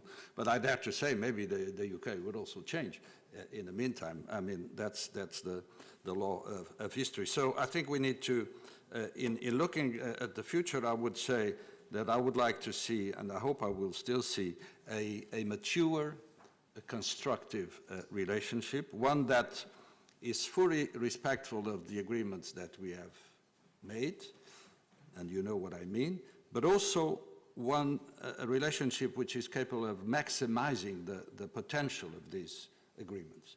And a lot has been said about that, and also one that is capable of managing difference. There will be differences, there will be divergence, there will be clashes between the two of us. The question is, how do we manage them? Do we manage them in a way that potentiates finding a common ground, or one, on the other hand, that brings more problems on top of the problems that we already have? And this is kind of the change of mindset that I would like to see in the future. I would like to see a relationship where we also assume our regional and global responsibilities.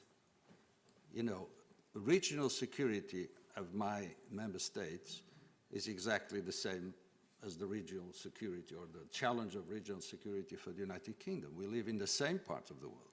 I mean, what happens in the Sahel will impact you as much as us, maybe with a couple of months difference, but not much more. What happens in the Balkans will impact you as much as our member states, not to mention Russia, obviously, as the case in point. So global responsibilities. I mean, we are the standard bearers of universal values, but there's another world out there that is not necessarily following. So we need to be together engaging in modernizing multilateralism, in making it more effective. We need to join efforts to make the G7 a strong player, and more regional in terms of security. The relationship between the EU and NATO is critical for the future. The UK is not in the EU, but it's in NATO. Most of our member states are in NATO. This is an area in which I would like to see further good cooperation. If I look at foreign policy, I would like to say that I'm encouraged by, as I said, what we have been doing in support of Ukraine and in sanctioning Russia. I'm encouraged by this new project of military mobility within PESCO. It's the first time that the UK is associated. This is good, but I need to be frank with you.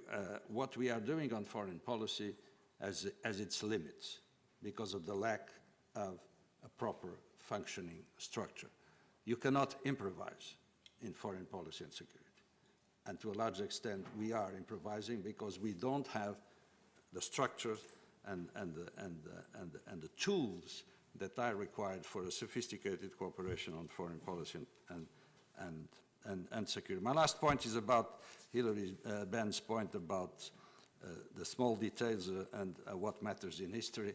I largely agree with you, but we know for sure that history is also made of details, of missing opportunities, of small differences not addressed in real time that can become real problems that will affect the path forward. My very last point about the young people. I'm a grandfather as well, so I'm worried by the impact of Brexit, let's be very frank, on my children's generation and my grandchildren's generation. I think they are the biggest victims if we fail collectively to address the issues raised by Brexit. Thank you. Thank you very much, and I'll now call on Jonathan Lord-Hill to complete this debate. Thank you, Oliver, and thank you, everyone. It's quite nice to be back. The European Parliament time limit of a minute. It's one we might usefully try in the House of Lords. But it's been a good discussion, and I think there have been some good suggestions, in particular around some of the projects we might consider. I don't want to repeat what João said. I agree with everything he said. I think on his point to Mr. Kelly's question about how close might that future relationship be, we don't know. I mean, but I think we've got to start somewhere, and you keep it dynamic and flexible. I know in Europe we tend to think of pillars. I think it's more like a ladder, you know, but we need to start, and we need to see where it goes. And part of that process of building trust will tell us how far we can go. But I think if we try to set it in stone at the beginning too far, I think we'll fail. The main sense that I'm left with listening to the debate, oddly enough, is one of optimism. I've been very gloomy these last 6 years about many things, about the state of politics in Britain, about the state of politics in Europe. But I think there are two big things that have changed since 2016, which is why I'm feeling a bit more optimistic about the future. The first, I mean, it's a bad thing, but Europe has risen to the challenge to a degree which I think you've surprised yourselves by. The response to the Ukrainian invasion, the response to the energy crisis, I think has definitely surprised on the upside, and I think it's been hugely commendable. And I think that is, though the consequence of that is why we all need to raise our game. I think the second thing that's changing rather than changed is that the UK domestic political cycle that's been running since 2016 feels to me like it's drawing to a new stage. We don't yet know what form it's going to take, but it feels to me that it's changing. And that also, I think, offers an opportunity, and some things that have not been possible on the UK side, I think will become more possible in the months and years ahead. And that's therefore the second reason why I'm optimistic, and why I'm very glad that Oliver invited me to come along today and to have the chance to have this discussion, to see some old friends, and urge you all to carry on with the very good and important work that this Assembly is doing. Well, thank you very much. Can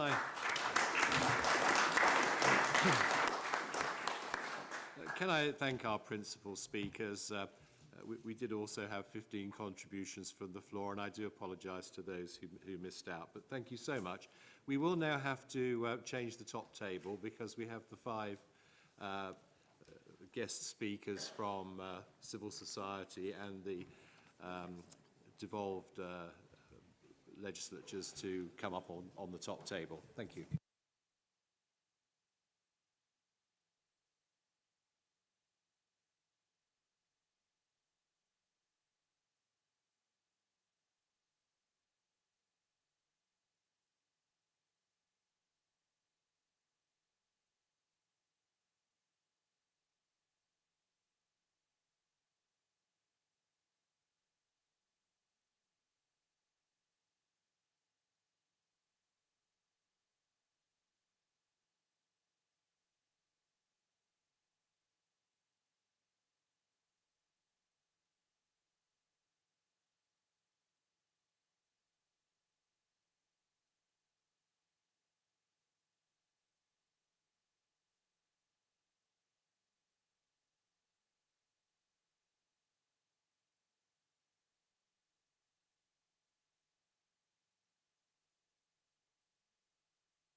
Dear colleagues, we will restart in 1 minute. Thank you.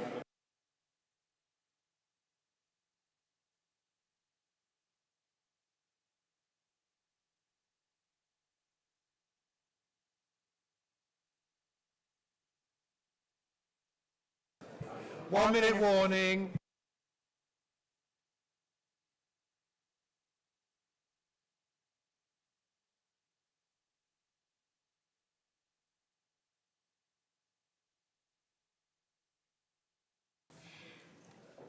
Dear colleague, it's my turn to chair a challenging moment in our assembly because we have many guest speakers, many speakers on my list, and we are running late.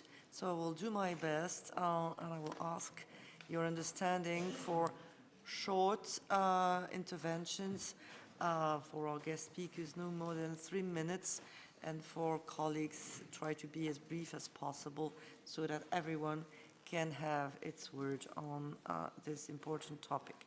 And now I switch to French. Nous arrivons maintenant. We are now coming to our debate on future cooperation between the PPA and civil society, and also with the decentralized devolved assemblies of the UK. This concerns the connections and relationships between the aforementioned groups. The two co-president chairs, Oliver and me, decided to invite the guests that we have invited. To our guest speakers who've been invited to speak to help us with our discussions on this item.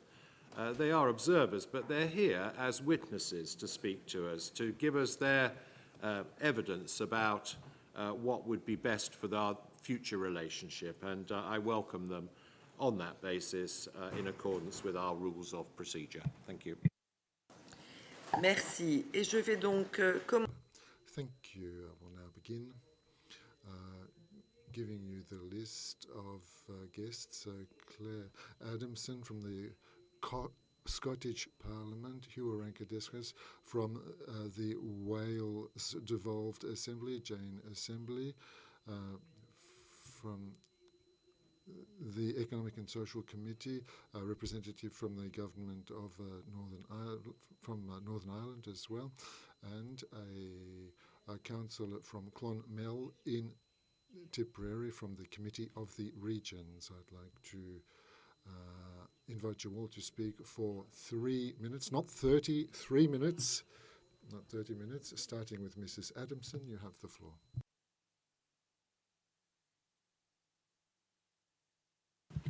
Pardon me. Thank you very much. Can I begin by thanking our chairs for listening to a plea that as observers our voices need to be heard in the room, and I warmly welcome the progress on this agenda item and in the breakout sessions yesterday, because this is such an important topical dialogue on the future cooperation between the PPA, civil society, and between the PPA and the devolved legislatures within the UK. I want to focus my remarks on the increasing concern both within my committee and across the 4 legislatures within the UK regarding the increase in executive power as a result of the UK leaving the EU. A recent committee inquiry work has a key theme which has emerged, and it is the extent to which there is a risk that post-EU exit has shifted an increase in intergovernmental working may result in a reduced democratic oversight of the executive. We have identified the operation of the TCA, including the specialised committees, as an area of intergovernmental working where there is a risk of reduced transparency and ministerial accountability.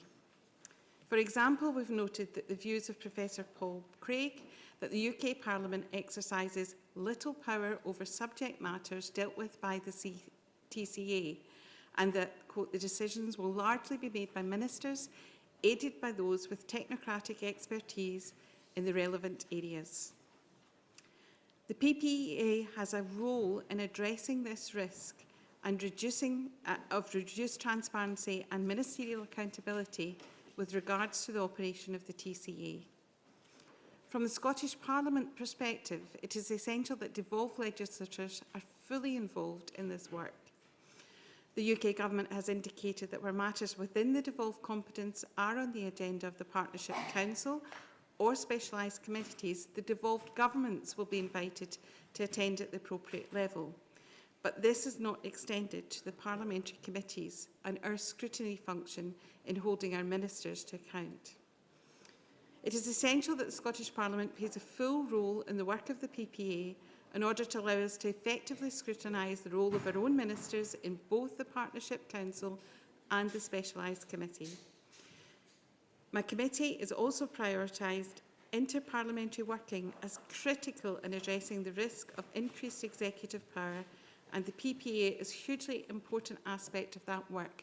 And I note all the comments about how those parliamentary relationships and dialogue are so important as we move forward. So I look forward to working with all members of the PPA in a constructive basis in addressing our collective challenge as parliamentarians in holding our respective executives to account. Thank you. Merci beaucoup. Je passe maintenant la parole à Monsieur Rinka. Thank you very much. Mr. Iranka Davis now has the floor. Thank you very much for the invitation to speak here today. It's a great pleasure, both for Luke and myself, to have had as two Welsh observers to engage in a meaningful way, not only here in a plenary session, but also within the breakout sessions as well. So thank you very much indeed. Can we just begin by commending, as this Assembly develops muscle in its second meeting, the recommendations that you're taking forward to the Partnership Council on areas that are of great interest to Wales on energy, but also the recommendations that flowed from the breakout groups as well. I'm going to park and echo, actually, the remarks that you've made, Claire. We agree with those, but I'm going to focus on some other areas that may be of interest to you. The Trade and Cooperation Agreement, of course, is of profound interest to Wales. The EU is still Wales's largest export market. Its closest neighbouring state is Ireland to Wales. Welsh ports form a vital part of the land bridge between Ireland and mainland Europe. We have over, as we discussed in the breakout session yesterday, over 107,000 European citizens who have chose Wales as their home before Brexit, who've now applied to stay. And we promote ourselves very much as a welcoming nation. Responsibility for negotiating the terms of the UK-EU relationship, of course, rests with the UK government, but responsibility for significant areas of the TCA rests with the Senedd and with Welsh Government, so areas such as fisheries, health, security, border control posts, environment, energy and climate change cooperation and a myriad of other areas are within the area of remit of Welsh Government and the Senedd. So our Senedd has taken this responsibility for ensuring the proper implementation of the TCA and other UK-EU agreements very seriously indeed. We've established dedicated processes for the scrutiny of the governance of these agreements. There are 3 Senedd committees currently reporting, for example, on the Northern Ireland Protocol Bill within the Senedd and the implications for Wales. Our Equalities and Social Justice Committee has prioritised citizens' rights under the withdrawal agreement and has set up a process to monitor the UK government's EU settlement scheme in Wales. Now, this focus that we're doing has already delivered some notable wins for the Senedd. It's improved the access, the transparency of the information available to us from government. Some of this has been, I have to say, due to our positive cooperation with other legislatures, including parliaments right across the UK, and that has strengthened post-Brexit. It's an interesting impact of post-Brexit that we are increasing engagement with other parliamentarians and committees across the UK. It's an important indication of the success that can be achieved when parliaments work together.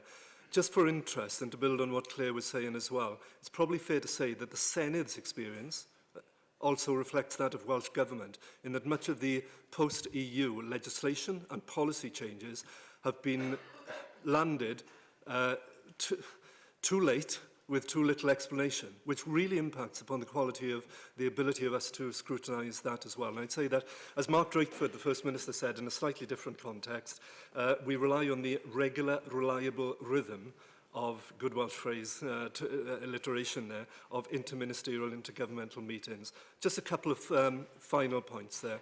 I do think the Senedd and UK's devolved legislatures can offer unique and positive insights into the work taking place in the countries on many of the TCA and other post-Brexit areas on climate change, environmental standards, cultural cooperation, research and development, thereby contributing to the ongoing work and the shared knowledge of this Assembly. So, in closing, I'd simply say we're looking forward to finding ways in which the devolved administrations, the devolved legislatures can continue to contribute in a deep and meaningful way to the work of this Assembly, which, as I said at the outset, is starting to show that it is growing muscle. We want to be part of that.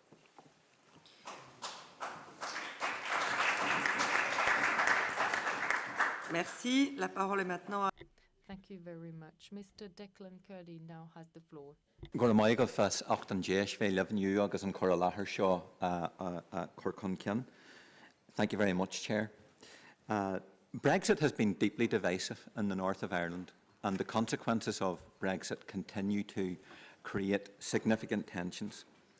But I do bring a significant point of agreement with me today, notwithstanding the differences that Brexit and its legacy have caused, and that is that all of our parties in the north of Ireland do take a view that a democratic deficit has been created with regard to how the north has been treated in relation to the progression of discussions around Brexit, in relation to matters of the PPA, in regards to the negotiations around the protocol. We have been locked out of having a form of democratic consultation and engagement that extends to ministers when they were in post, to our officials, and to wider civic society and local government.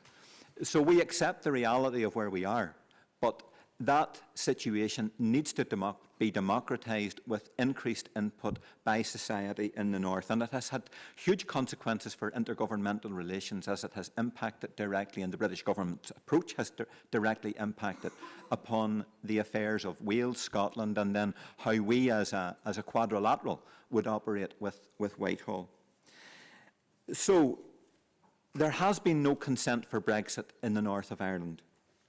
And the reality is that the majority of MLAs and citizens support the necessity of the protocol. And that's been reflected in the last election of May, and also in relation to successive Assembly votes. The protocol should not be conflated with constitutional or identity issues. That is a diversion, and it's a falsehood. I want to share with yourselves the view that the protocol now needs to be seized upon as the basis for pragmatic common ground for how we navigate the new realities that Brexit has foisted upon us. The protocol has been wrongly weaponised. That needs to stop. The tensions need to be eased as a direct result.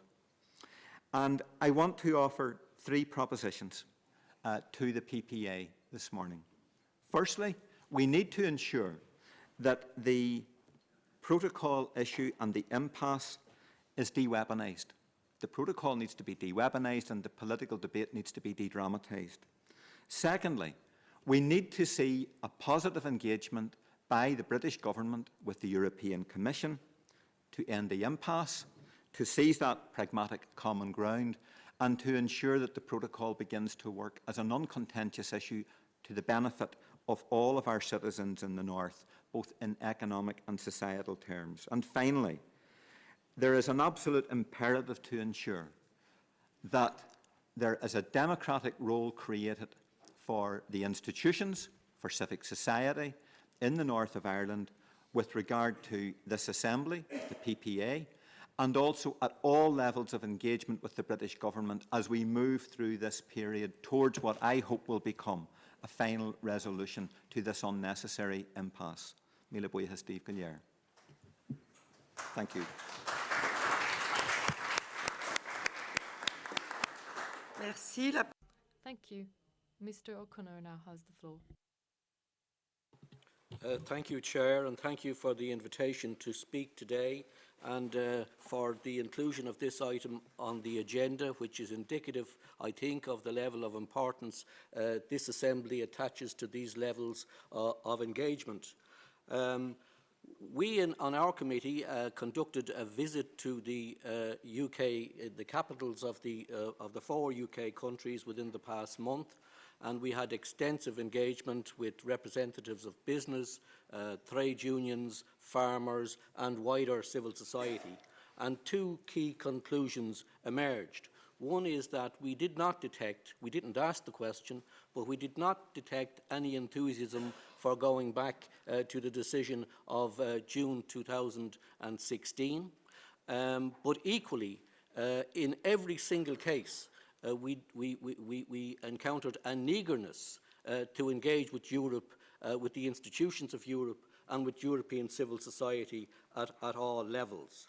And we did, and I note that Lord Hill mentioned it earlier, we did actually hear a number of them express the concern that in the absence of some form of formal structures, that the relationships which are there will wither away, and indeed some of them said they could see them withering away already. The TCA does provide for a statutory mechanism for engagement of civil society in the form of the domestic advisory groups and the civil society forum. And I should say that it's worth noting that the DAGs and the civil society forum are the authorised mechanism for engagement and for input and monitoring of the implementation of the agreements by civil society, and that their remit extends to across the entire trade and cooperation agreement and not just the trade and sustainability chapters. But it is a rather limited forum at the moment, which needs to be fleshed out and resourced and financed so that it can facilitate deliberative engagement by the various players in civil society on both sides of the channel. For example, it was brought to our attention by a number of players from the third sector that they had difficulty even raising the finance to attend the CSF and the DAG.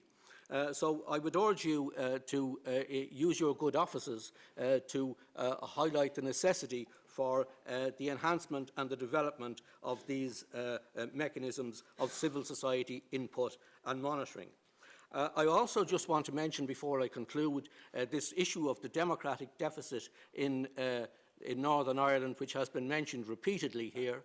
And it was mentioned by every single group we met in Belfast, every single group. And they have put forward proposals to the United Kingdom government and to into the EU Commission for a form of structured engagement, and I would encourage you to support that. And finally, Chair, I want to support the call of the Committee of the Regions for institutional recognition for the local and regional authorities in the institutional framework of the EU. Thank you, Chair.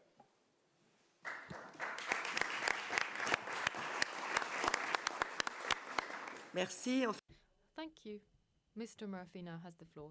Dear chairs, dear members of this Parliamentary Partnership Assembly, thank you very much for giving me the opportunity to contribute to this important debate. As the chair said, I represent the region of Tipperary in the southeast of Ireland. I'm a Vice President of the European Committee of the Regions.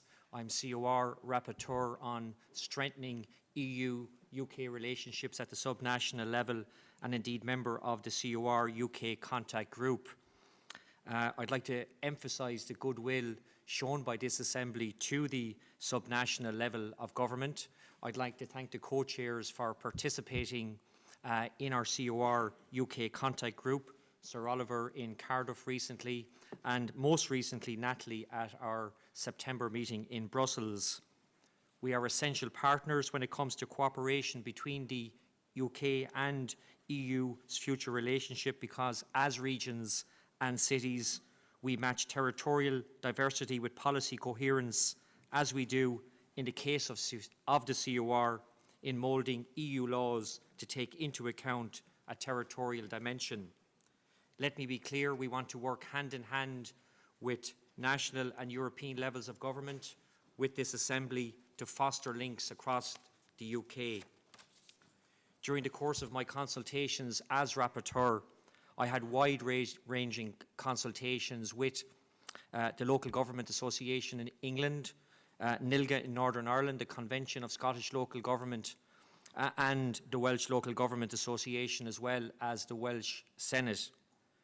Let me be clear in terms of the willingness of the grassroots of local and regional government for ongoing, even enhanced relationship with EU counterparts in the post-Brexit relationship. Can I join with previous speakers in calling for more encouragement and facilitation of the EU-UK relationship at subnational level in concrete areas of mutual cooperation? As I said, there was a real appetite for continued cooperation at the subnational level on issues that know no boundaries. For example, and we've discussed them in recent days, environment, energy, culture, science and research, and across the business sector. We are key partners when it comes to fostering new direct links between the UK and EU's regions and cities. The importance of cities and regional partnership has indeed been evident in the COR. City and regional partnerships have recently been recognised as crucial in our efforts to support and rebuild Ukraine. And we know what partnerships can deliver in terms of making difference to people's lives. In the context of EU-UK relations, the COR UK Contact Group, led by the President of Brittany, remains the only forum to provide UK local authorities with a platform for exchange and contacts between the UK and EU local and regional authorities and their associations, and we discuss the territorial dimension of new relationships and the effect of their changes which are happening from a very practical point of view. We have looked into energy issues recently, which is all on our minds, where cooperation at all levels is the only way forward. We have discussed yesterday the challenges in the area of defence and cybersecurity, where again solutions must involve the partners on the ground. In conclusion, we see that local and regional leaders across the European Union and beyond can rely on the highest levels of trust from citizens so that they can solve local problems with European solutions in fields such as transport, energy, climate change and digitalisation. So my message, indeed our message, is to value and empower what's been done at that level closest to its citizens. We are therefore looking forward to further strengthening our ties and our involvement in your important work. Dear members of the Assembly, chairs, you can count on us. Thank you.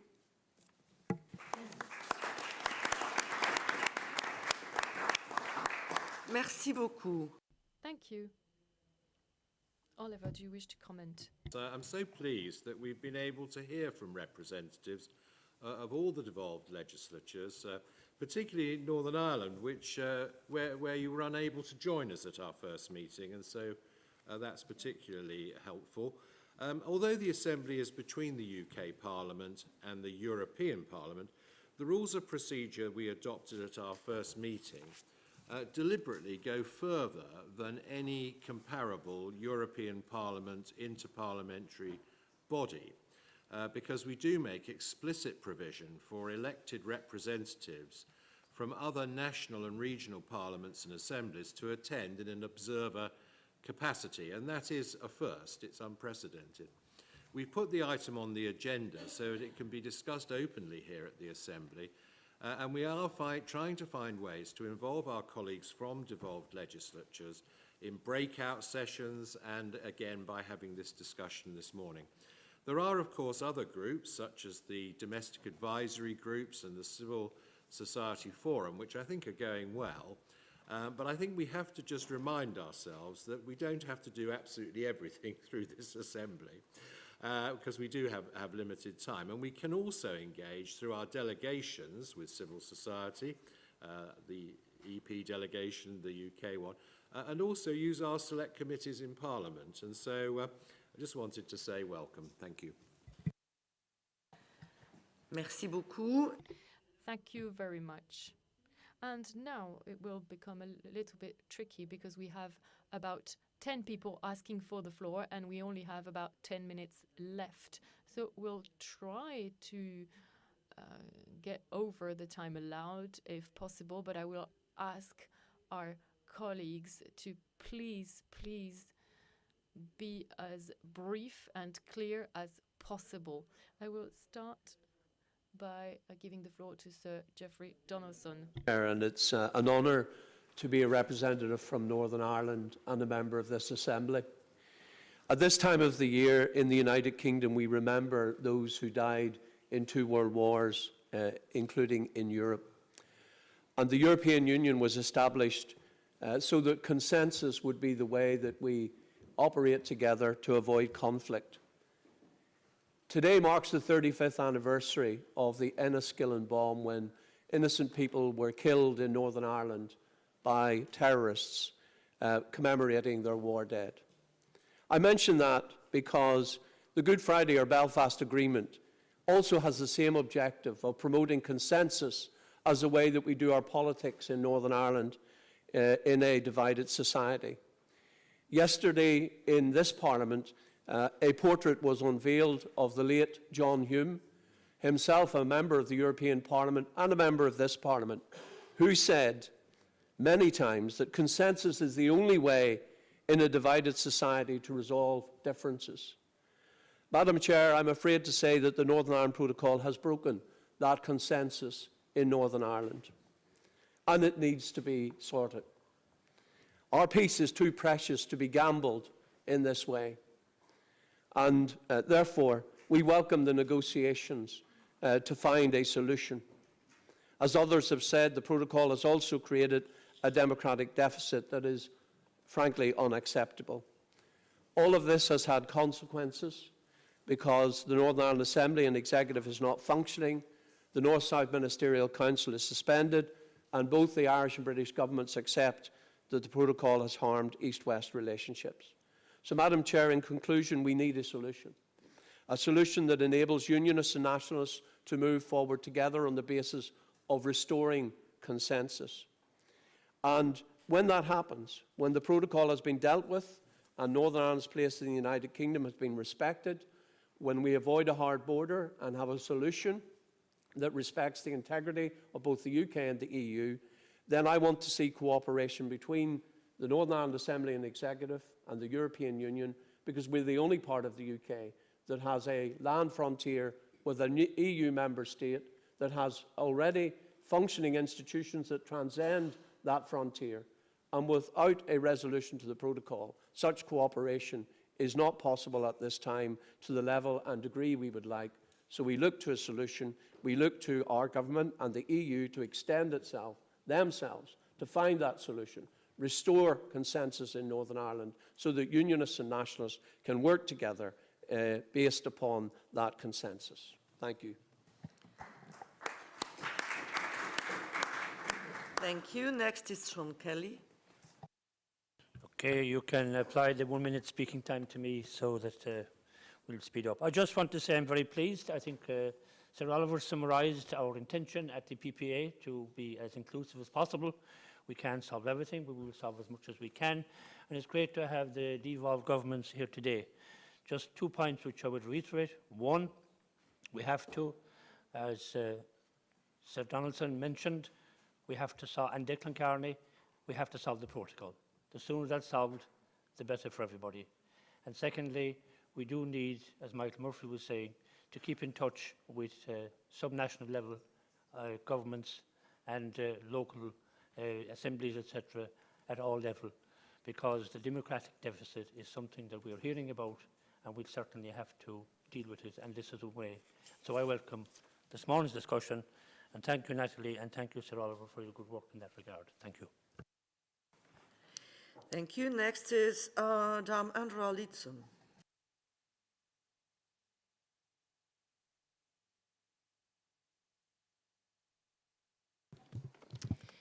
Thank you very much, Natalie. I do apologise.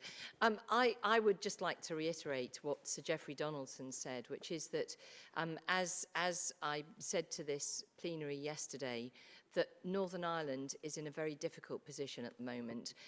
Even unable now to sign off its own budgets, to be able to make critical decisions for education, for hospitals, for roads, because it doesn't have its Northern Ireland Assembly up and running, which puts civil servants in a very difficult position.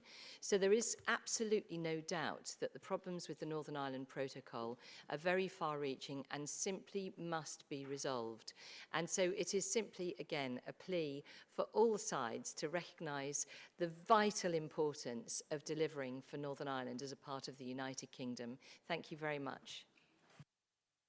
Thank you. Next is Katharina Barley. Thank you very much. I'm not going to come in on Northern Ireland, at least not directly. I would like to emphasize the cooperation that is needed on something that absolutely unites us, which is the question of values. Values like democracy, rule of law, separation of powers, human rights. It's a long-standing tradition in the UK. I mean, it's one of the motherlands of democracy, and we have our treaties. I think we have it a bit easier because we only have to stick to the treaties, but you have the good chaps principle, so you have to be good chaps, which probably is the harder challenge to meet. But we have to be aware that we have challenges to meet worldwide, but also within the UK and within the European Union. Challenges concerning the freedom of media, the independence of judiciary, parliamentary rights on every level, human rights, Valerie touched upon that yesterday. So, and that has consequences for the exchange of data, for example, for judicial cooperation. And I would like to suggest to make this one of the subjects also of cooperation with civil society, so to hear judicial associations, journalist associations, etc., to work on this, because only 20% of the nations in the world are still functioning, fully functioning democracies. 80% are not. So if we do not defend our values, nobody will. Thank you. Thank you. Next is Dr. Philippa Whitford. Thank you very much, Madam Chair. As a Scottish MP here, I would echo what the members of the top table were saying, in that so many aspects of our relationships with Europe, so many aspects of regulation around farming, around food standards, food safety, fishing, environment, are actually within devolved competencies. We absolutely need to find a way that they are recognised and engaged in the process of the Assembly.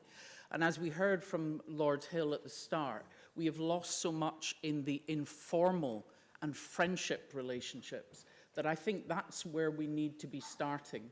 In a way, as I mentioned yesterday when we talked about the protocol, not in the too hard political bits, but in the small wins and practical improvements, whether in the protocol or citizens' issues or touring musicians or whatever, to find win-win situations that rebuild the trust, rebuild the relationships, but these relationships must include the UK devolved nations. Northern Ireland has a very specific focus, understandably, but the Scottish and Welsh countries are also majorly impacted by Brexit, and their parliaments need to be heard too.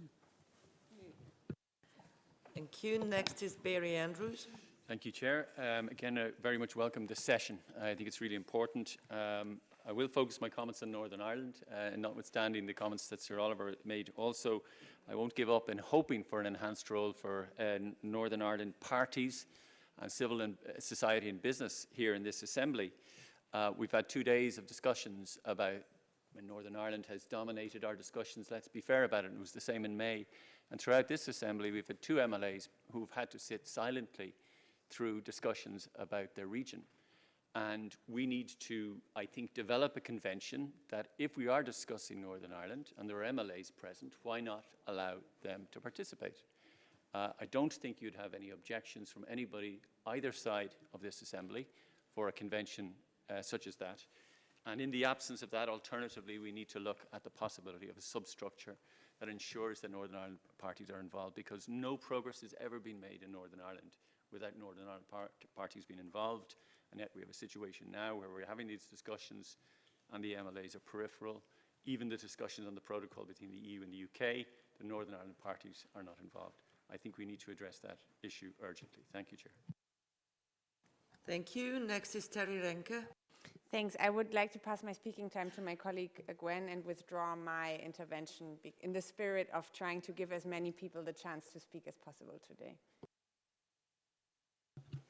Yeah, first I think that we can all agree that we're happy that we have the devolved legislature here. I think it was good that the European Parliament pushed for this and the UK Parliament accepted it. We need them here, we need them to talk when it's possible, because many of the issues they are concerned about, and it's not only citizens' rights, it's indeed, as it's been said, a number of other issues. We could also imagine to travel to these places and not always come to London.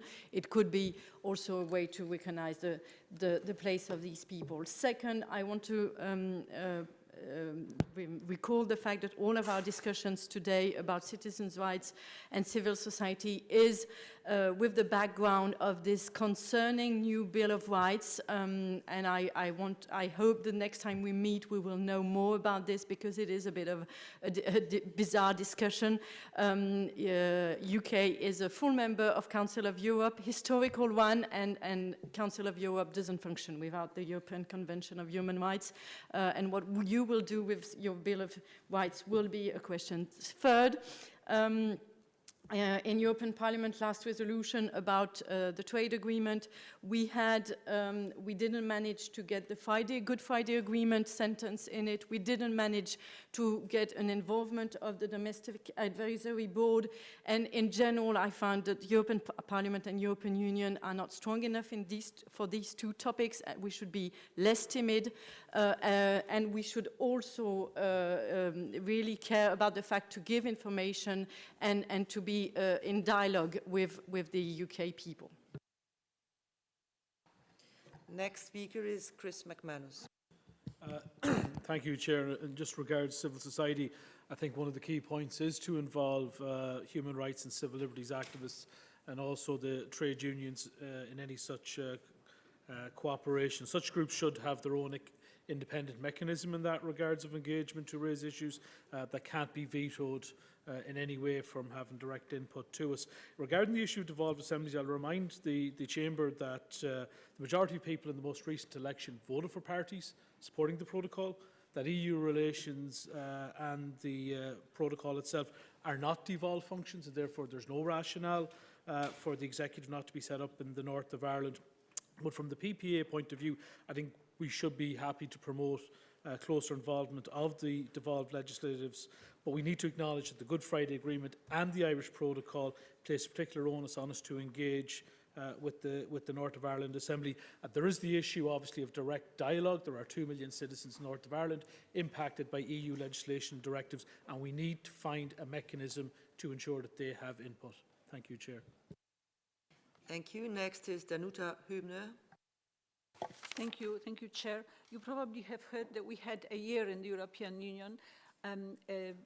For a year, a citizen-led biggest ever conversation on the future of Europe, and we learned how participatory democracy can indeed strengthen the representative one.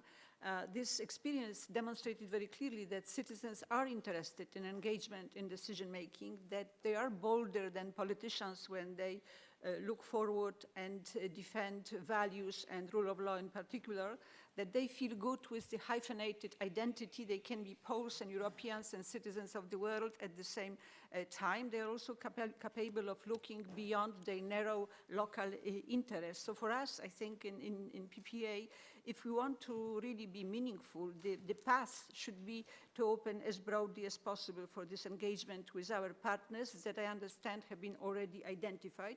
And we should remain committed to hear and also listen to the voice of devolved legislatures and their citizens' representatives in our PPA meetings. Thank you. Thank you. Next is Colin Markey.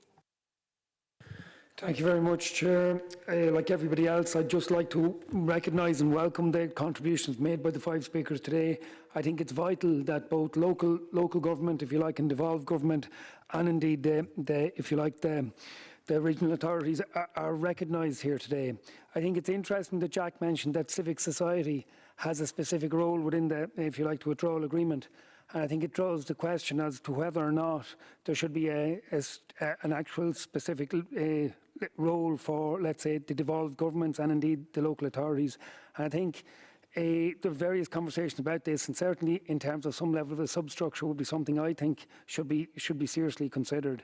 As obviously you can't bypass, if you like, the national position. So I think the substructure may provide for that. Just in relation also to the protocol, I think we just have to be careful to be sure to not use this as some level of almost a stalking horse or that. I think in many ways the protocol is working.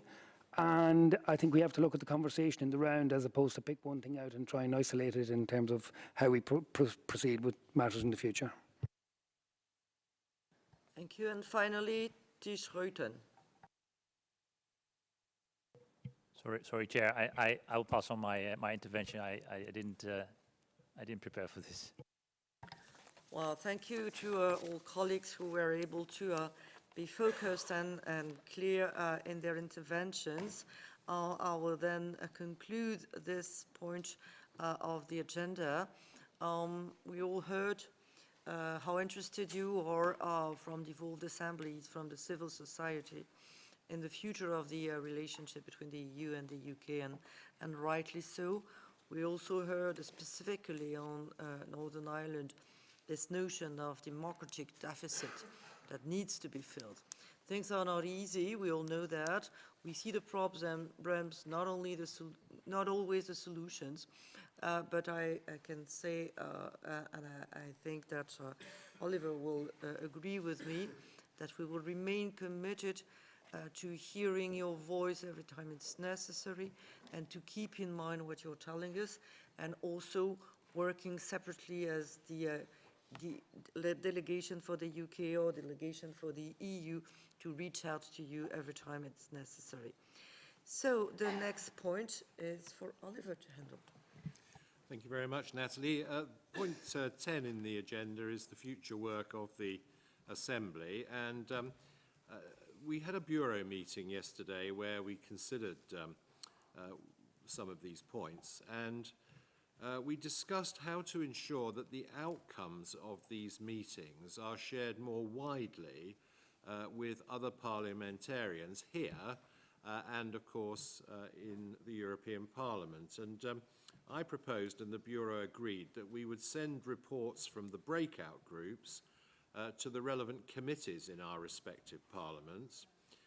We hope that they might find them interesting reading and might decide to follow them up themselves.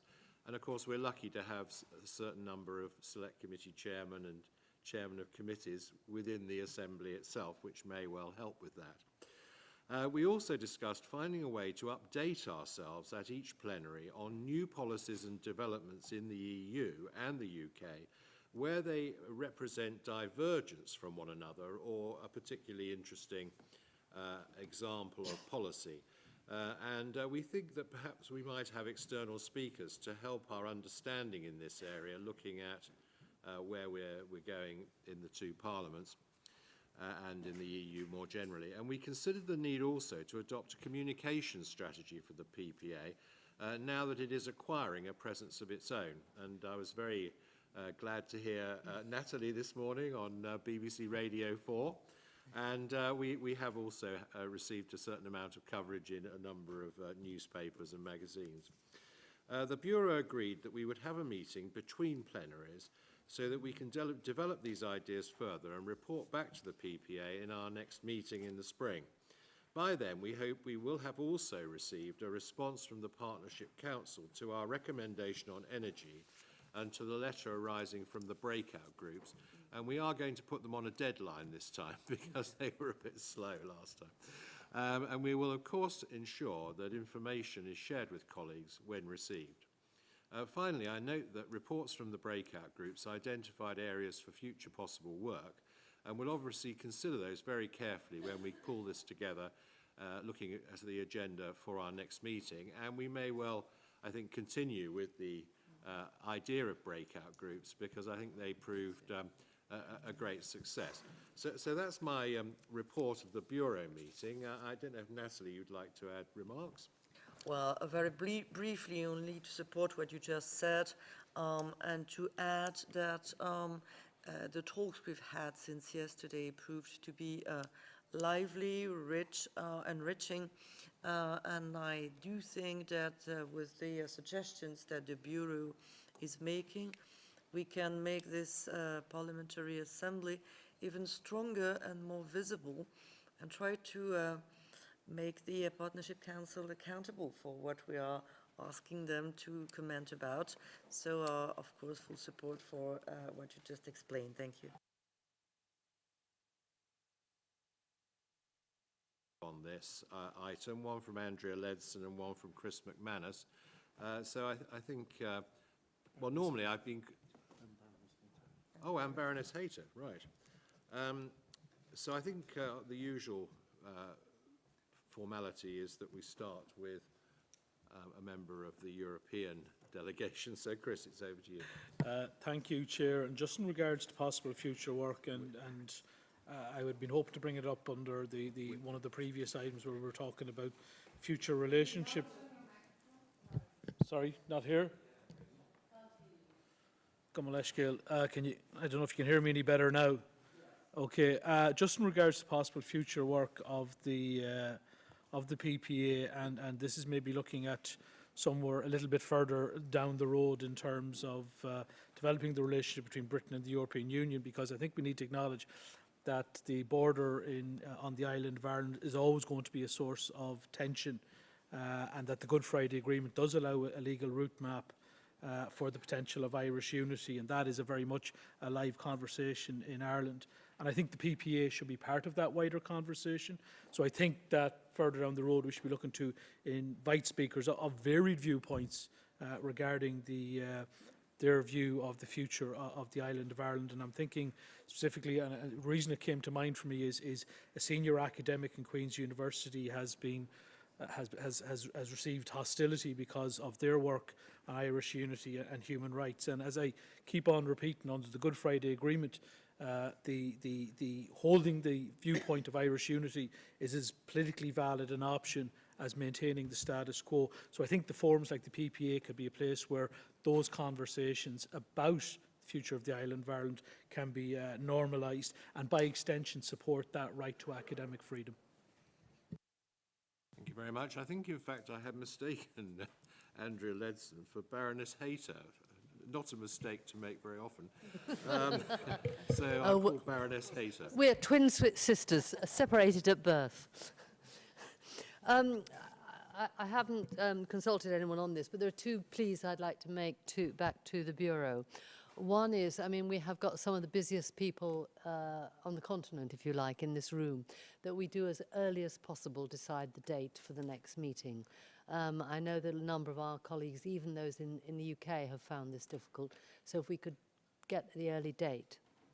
The second thing, and I'm afraid I haven't consulted our leader of our delegation, apologies, Hilary, but we do come from political families, and I wonder if in the planning of the timing, some time for political families to meet could also be thought about.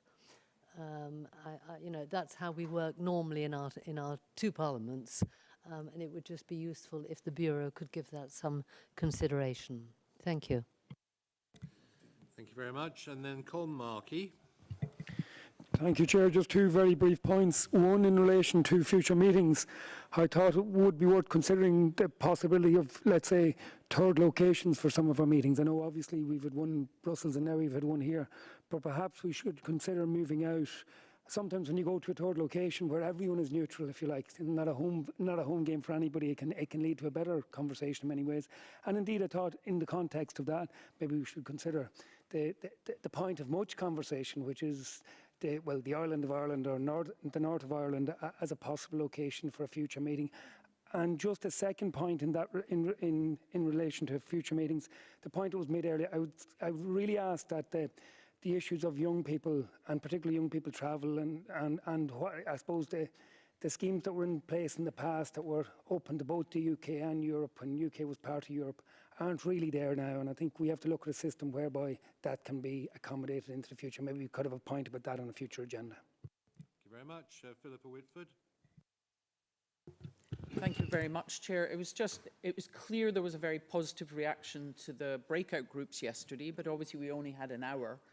And I wonder whether the Bureau would consider that we could have work streams that continue in groups, perhaps on different topics, some of the other areas where we have issues around fishing, farming, citizens, the touring musicians, where we might find a win-win and the groups could work through Zoom in between the plenaries. 6 months is a long time, and if we only meet twice a year, we're going to move at a glacial speed. So could we think about having working subgroups to bring ideas to the PPA every 6 months?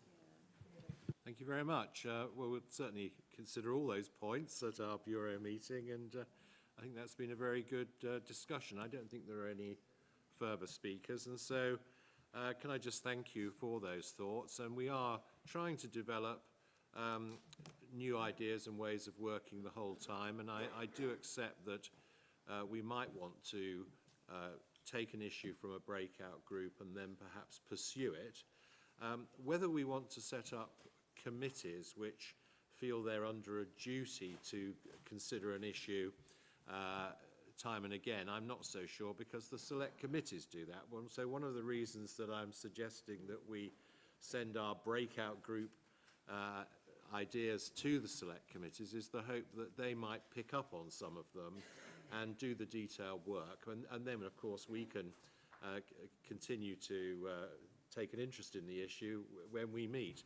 And I think intermediate meetings of the Bureau is what we've decided to do this time, but we can build on all these things, and we are doing, but very good ideas. Thank you very much. And so after those concluding remarks, it's any other business with Natalie chairing. Well, a very difficult item to chair. Are there any other business? If not, I give you the floor back. I haven't actually got a date, but it's my pleasure to end this fruitful meeting by thanking you once again for joining us in Westminster. We do look forward to meeting again in the spring. We haven't yet agreed on dates, but we're hoping to inform you as soon as possible. Please leave your headsets because we have to give them back. And thank you very much indeed for coming. And Natalie has some closing remarks. Je voudrais, au nom de la délégation européenne, on behalf of the European delegation, I would like to extend warm thanks once again to our hosts for organising this excellent session and for their warm hospitality. All of us were delighted to spend 2 days here in Westminster. We look forward very much to welcome you back to Brussels next spring. And I got the message. We'll try to set a date as quickly as possible. And having said that, I would like to officially declare the meeting closed.